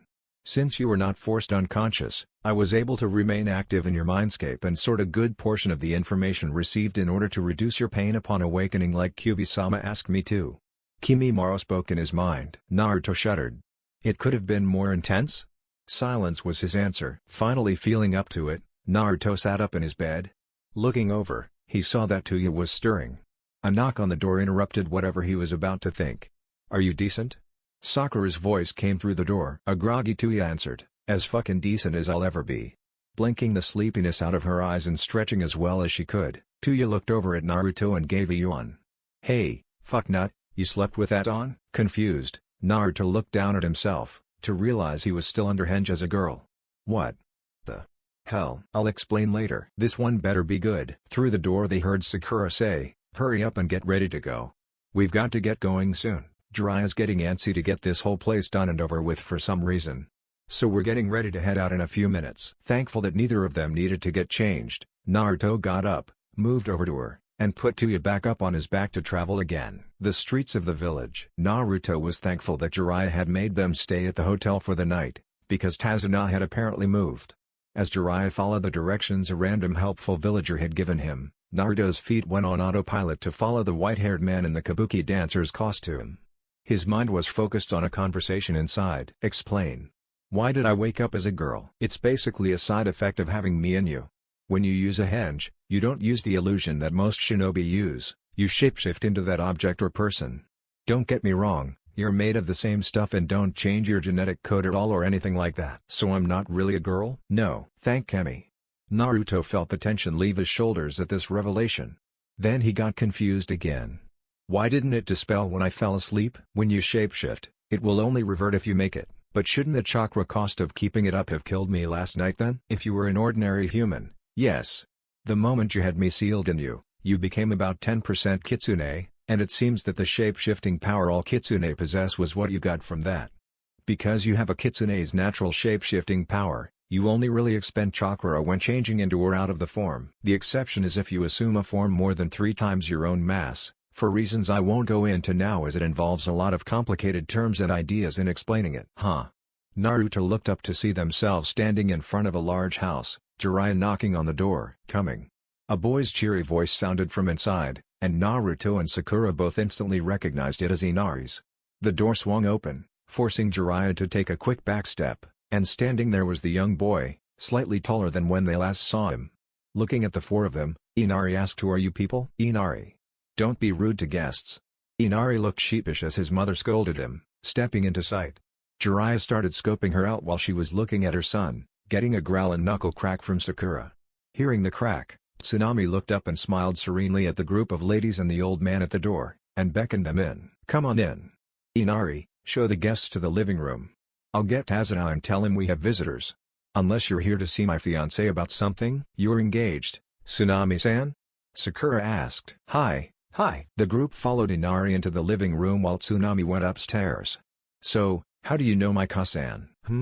Jiraiya raised his eyebrow. "I've never seen any of you before, but you called my Ka-san by name." "I didn't say it, so how did you know it?" Inari looked at the group suspiciously. Sakura and Naruto looked at Jiraiya, who nodded to the silent question. With 2 cries of "Kai!" Naruto and Sakura stood in their rightful forms. Inari would have glomped Naruto with a cry of "Ni-san." But Jiraiya grabbed his shoulder. Inari looked up at him. "In case you didn't notice, he's got a passenger. If you knocked him over you'd probably agitate her injuries. Then you'd get to experience her fists of fury." Naruto walked over to a couch in the living room and set Toya on it, then helped her turn 90 degrees so her legs could lay flat on the couch. He then proceeded to sit on the couch next to her feet. Sakura and Jiraiya sat on a futon, while Inari sat on a cushion next to Naruto. Before any conversation could start up, Tazuna and Tsunade walked into the living room. Their eyes widen and smiles form on their faces at the sight of 2 of their visitors. "Naruto. How super for the superhero of Nami to pay us a super visit." Tazuna and Tsunade both took seats on chairs in the room. "Hey Tazuna, couldn't break my promise to Inari to visit, you know?" "Say, Tsunade, was it?" Jiraiya asked, getting a nod. "You said you have a fiancé, so where's the lucky man?" "He owns a small fishing company. He's out on one of the boats right now, but he should be back sometime early tonight." Sakura noticed Tsunade sounded a bit happier and more energetic whenever she referred to her fiancé. "He sounds like a great guy." "So, a fisherman?" Sakura says. "Yep. Now are you going to introduce your 2 friends, or is that a disguise for Sasuke and Kakashi?" Inari said. No.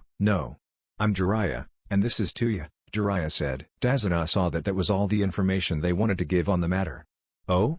So what brings you all to Nami, Naruto? I got a feeling you're all here for more than just a super visit." "Actually, Uro-sennin was the one who led us here, and he did it with a purpose, but he never told any of us what it was." Tsunade, Tazuna, and Inari raised an eyebrow at that. "Gaki. I told you to stop calling me that in public." "You'll always be Uro-sennin, at least until you stop peeping on women in the hot springs and writing those perverted books." You write those books?"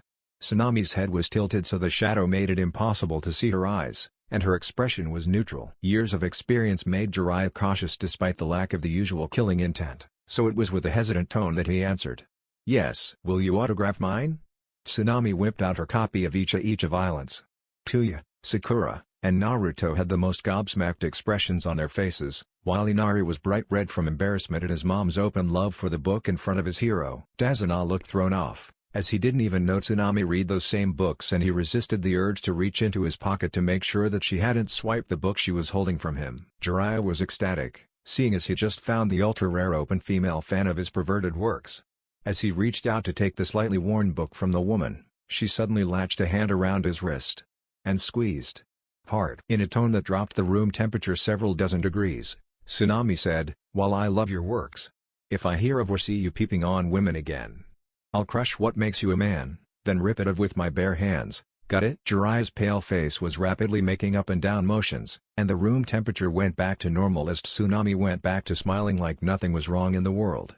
Jiraiya quickly signed the book and gave it back to Tsunade. Tsunade cleared his throat to bring everyone's attention back to topic. "So, Jiraiya-san, what did you bring them to Nami for?" "Well, you see, we need help with something. And Naruto's newly awakened Kake Genkai has one half the answer." Jiraiya decided to give a series of half-truths to the people in the house, not expecting them to understand the shinobi way of thinking in this case. He can bring back the apprentice of one Momochi Zabuza temporarily from the dead because of his super-rare Kake Genkai. That's the other half we came here for. The whole of Tsunade's family had very serious and grim expressions on their faces. "You'll have to talk to my future son-in-law about this." "Why is that?" Jiraiya asked. "He's a sort of caretaker of those graves. He'll assume grave robbers did it, and if you don't get his approval first, he'll raise a big legal stink over it. Probably charge you with grave robbing and desecration of a body. Best to talk it out with him before you do anything." Tsunade's tone left no room for argument. "In Konoha, Hokage's office, and that's it. After that, I managed to make it here without any events of note and reported my return at the tower to be debriefed by you as soon as possible." "Hokage-sama," Kakashi said. Tsunade sat and stared at Kakashi, trying to process all she had been told. "Jiraiya sent a message? Where is it? And as for Root?" Tsunade growled mentally at the thought, and the scowl on her face made Kakashi sweat slightly. "Without proof that Danzo was truly involved, I can't do anything to him directly, yet. And this girl? It's just like Naruto to save an enemy when they're down. And Naruto having a Kake Genkai, the same one as the Sage of Six Paths? This is all a lot to take in, eh? What's Kakashi doing?" Seeing Kakashi fishing through his pouch for something, Tsunade growled out, "If you're fishing for that smut in the middle of a debriefing, Kakashi, I'll give you the same treatment I reserve for Jiraiya." Kakashi sweat in fear at the threat, glad for once to have a real reason to be digging through his pouch. Just as Tsunade started to rise from her seat, Kakashi's fingers found what he was looking for and he whipped the items in front of him in hopes of staving off a beating. Seeing the two envelopes and the message scroll in his hands, Tsunade calmed with the thought, "Of course. He already told me the three of them had messages for home." Looking at the two envelopes, Kakashi placed the one labeled to Ino-chan back in his pouch, thinking he'd deliver that one later. Then he handed Tsunade the remaining envelope and scroll and stood there, waiting to be dismissed. Looking at the envelope, Tsunade sees it held the writing to Tsunade-bachan. A tick mark formed on her forehead as she glared at Kakashi, who put his hands up in a placating motion and said, "No need to kill the messenger, right Hokage-sama?" He followed the question with a very nervous laugh. Tsunade gave a frustrated sigh, then tore the envelope open and unfolded the letter inside. Looking over the greeting, she frowns again. "Dear Bachan, a lot has happened since I saw you last, so I thought I'd let you know all about it, seeing as you're the closest thing I have to a family right now. First off, shortly after I left the village, I activated and discovered my Kake Genkai. Seeing as Kakashi probably told you all about it that he knows in his mission report, but there's a lot of interesting side effects to it, like having another person in my head, and being able to hear QB while I'm still conscious and not in a life-threatening situation. Don't worry, Bachan. She's been friendly and helpful since my Kake Genkai activated, and she hasn't done anything to try to corrupt me. Though that might just be because with other people around, they could see me acting odd and prevent me from being corrupted. Don't worry though, if she tries to corrupt me, I won't let her. Dadabayu. Jiraiya's helping to train me and I'll be sticking with him and Sakura for a while, so you don't got to worry too much about me. Oh, and I made a new friend. Her name's Toya and she used to work for Orochimaru, but she's okay now.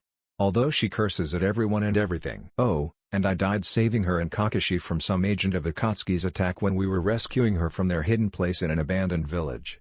Well, not me, but one of my bodies. But I still felt every last bit of it.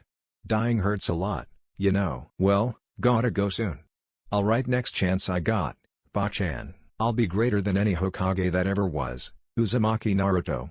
Dadabayo. Tsunade cleared her head, then tried to mentally prepare herself for whatever her old teammate was going to tell her. She smeared some blood across the seal on the scroll, idly wondering just how and where her teammate had gotten the blood for the seal to use as a reference to her. As the seal disappeared and the scroll loosened, she shrugged it off as some obscure part of his spy network that allowed him to get his hands on some blood sample from a hospital or the like. She grabbed the loose end of the scroll with one hand and the handle with the other and pulled them apart with a flourish. Kakashi watched as calmness gave way to surprise on the goddamn Hokage's face, which gave way to slight shock.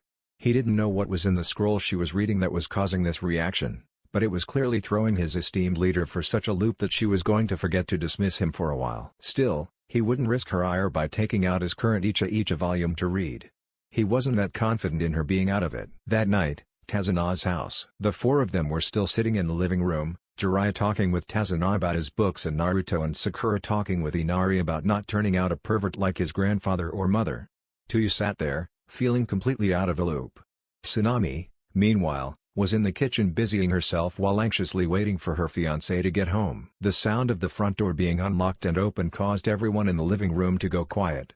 They sat and listened to hear Tsunade rush towards the entrance, and a cry of "Honey, I missed you," followed by the sound of a rather loud kiss. Inari made a face and a new noise at that. All of them look over to the entrance to the living room, hearing the steps Tsunade's fiancé made as he walked towards them. They all noticed the shadow of a large man as he approached the corner that would reveal his identity to the four. As he walked past the corner, he froze in place and his eyes widened. Sakura's eyes had widened and her jaw was in her lap, while her right arm was outstretched, her finger shaking and pointing at him. Jiraiya's eyes had narrowed in suspicious recognition, but he made no other move. Naruto's eyes were dinner plates, one arm was pointing over the back of the couch at the figure, and his mouth was open wide. Toya simply looked confused by everyone around her. At the same time, both Naruto and the man in the entranceway shouted the same word. "You." In Konoha. With an envelope in one hand and book in the other, Kakashi walks down the street towards Team 10's training grounds. Seeing Ino about to pass him, he whips the hand with envelope in front of her path without seeming to look up. Ino grabs the letter on reflex to block, and sees that the label indeed says it's for her. Opening it to read while on the way to her home, she recognizes her former best friend turned rival hopefully turned best friend again's handwriting immediately. "Dear Ino-chan, I don't know how to tell you this after all this time, but our rivalry for Sasuke is over. Not as in I won you lost over, but more like I don't care about it over.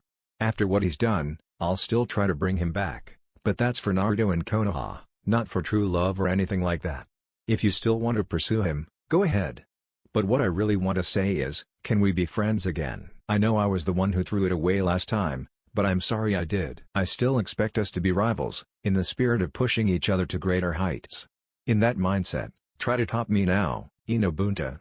I'm apprenticed to a Sanin and we're on a training trip." Here there was a drawing of a face with Sakura's hairstyle. It had one eyelid pulled down with a finger and its tongue was sticking out, as if blowing a raspberry.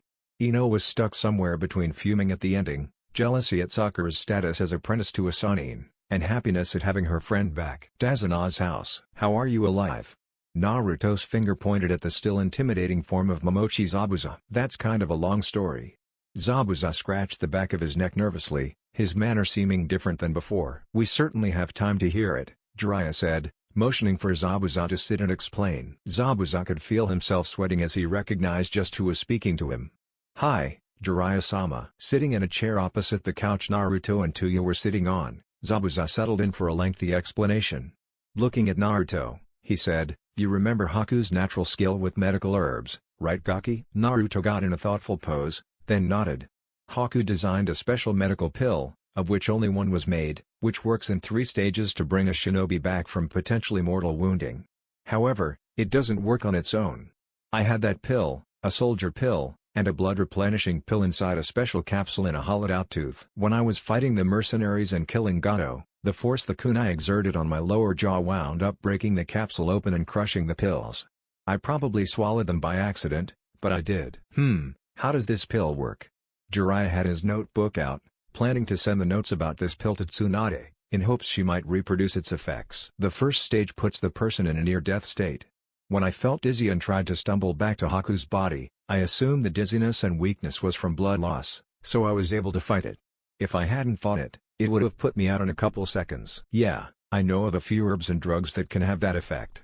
The slowed heartbeat of the near-death state is to keep you from dying from blood loss or poison spreading before you can be treated by a doctor or medic. Nin, Jiraiya said. Zabuza nodded, yeah.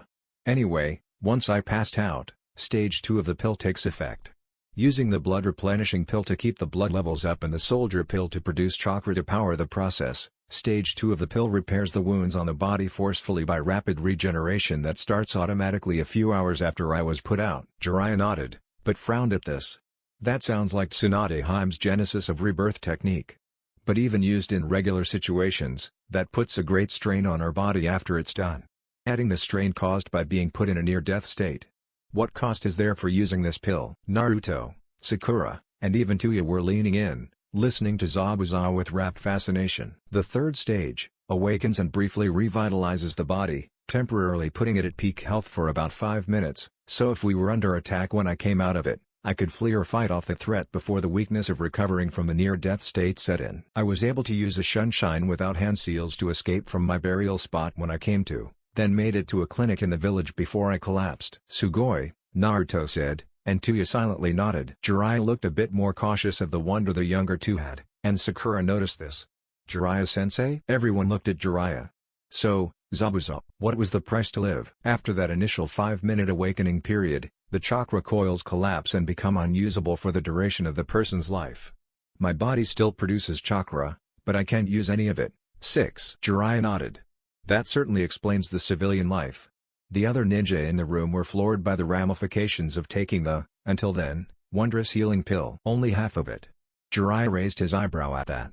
I figured if I lived an honest and good life from then on, I might have a chance to be able to go to the same place as Haku when I die. Jiraiya gave a grunt and nod, and closed his eyes while crossing his arms, a slight frown to his face. Naruto recognized it as his deep thought pose. Jiraiya was thinking, so this is why Tazuna wanted us to wait. I can see why Zabuza would be pissed if we took Haku's body without getting permission from him first. While we could easily deal with him in his current state, I doubt Naruto would be willing to take any part in such actions. Especially now that Zabuza is part of Tazuna's family. So how the hell are we supposed to convince this guy to willingly let us unearth and use Haku's corpse? Say what you're going to say. Jiraiya opened his eyes and looked at Zabuza. Everyone in the room is looking at you like they're waiting on you to say something, so what is it that even Tazunagiri no Shishi 7 and Inari Mama Musico 8 know that I don't? I suppose it's best to start at the logical beginning. Have you ever heard of the Renagen? Zabuza simply looked confused at the word. Or better yet, of the most famous man to ever wield the Dujutsu, the Sage of the Six Paths? Zabuza's eyes went wide at that. Every ninja worth their hitty knows about the man who practically invented the ninja world as we know it, Zabuza said, uncertain of where this was going. What does that have to do with anything? His Kekkei Genkai, the Renagen, allowed him to regenerate and reanimate a corpse as an extension of himself. There's more it could do, but that's irrelevant at the moment. Zabuza looked more confused than before, but at the same time he was suspicious of where this was going. Naruto is a descendant of the Sage of the Six Paths, and recently activated his Renagen. Zabuza looked surprised for just a moment, but he seemed to rapidly piece the facts before him together. So you brought him here for my apprentice, Haku, huh? His eyes were shut, his mouth was in a frown, and his bald eyebrows were pointed down together. It looks like Zabuza is gonna shoot this down. And I was looking forward to talking to Haku again. Wonder what he'd think of me now. Naruto, that's the answer. Tell Zabuza word for word what I tell you to say. Zabuza-san. Zabuza looked over at Naruto, who appeared to be having mixed feelings about what he was about to say. How do you feel about talking to Haku again? Not just body but mind and soul, too. Zabuza, if anything, looked absolutely livid, like he was about to kill Naruto with his bare hands. How dare you offer me something no one could deliver? Actually, I can. Zabuza looked about ready to lunge, so Naruto rushed the rest out. How do you think I learned to use their techniques and skills? Who do you think teaches me that? Zabuza's anger seemed to take a pause at that. I already have the mind and soul of my first body in my mindscape. What proof do I have that you're telling the truth? Zabuza had his arms crossed across his chest and leveled a glare at Naruto's eyes. I know what to say, Naruto-san. Kimimoro's voice sounded in his head. Naruto shut his eyes as if in concentration before he spoke. On the day the Kaguya clan sacrificed virtually all their members in a mad attack on Karigakure no Sato itself. You were leaving the village with Haku by your side when a young boy of that clan confronted you, asking you if you were a Kirinin while he held a knife made from his bone in front of him in an aggressive defensive stance. You told him no while gripping the hilt of your Zanbatsu, and he apologized to you, then ran past the two of you and continued on the path toward Kiri. That boy is my first body, and his name was Kaguya Kimimaro. At this point, Naruto opened his eyes to see a contemplative look on Zabuza's face. You'll let me talk to Haku, unhindered? Yeah. Besides, that'd be what Haku would want, too. Alright. I'll agree to this, for now. But if Haku doesn't agree with it, I'll sever the bond and let Haku return to the right place immediately. I don't go back on my word, that's my Nindo. Naruto held out a hand and Zabuza shook it, looking slightly dazed by the series of events that had unfolded since he came home. Jiraiya let out a breath of relief he didn't know he had been holding, this issue having been resolved without force having to be applied. Not like Naruto would want to go through with it if it came to that here, but with Naruto's capacity to bring out the best in people, I doubt it ever would have come to that anyway. Well, given how late it is, it'll be best if we take care of this tomorrow morning, if that's alright, Zabuza-san? Jiraiya said, looking at Zabuza. Zabuza nodded and said, yeah, I can take tomorrow morning off, seeing as we're not going out on the boats. I know how to explain it to the guys under me without raising questions. Besides, they don't need me to prepare today's catch for sale to the merchants and buyers we have or even to make the actual sales. Seeing the question in the other's eyes, Zabuza spoke up, you don't expect me to not be there when you pull Haku out, do you? I'm going to make sure you don't desecrate the body, no matter what you say of your intentions. Jiraiya nodded, then said, well, we better get back to the hotel. Tomorrow is going to be a busy day for all of us. The three with him gave an assent, then got together to leave. Inside the doorway Jiraiya had to remind them to put the henge up again in order to get back into the hotel without a situation coming up. That's the end guys, if you enjoyed then make sure to leave a comment. This is Chaos Shinobi signing off.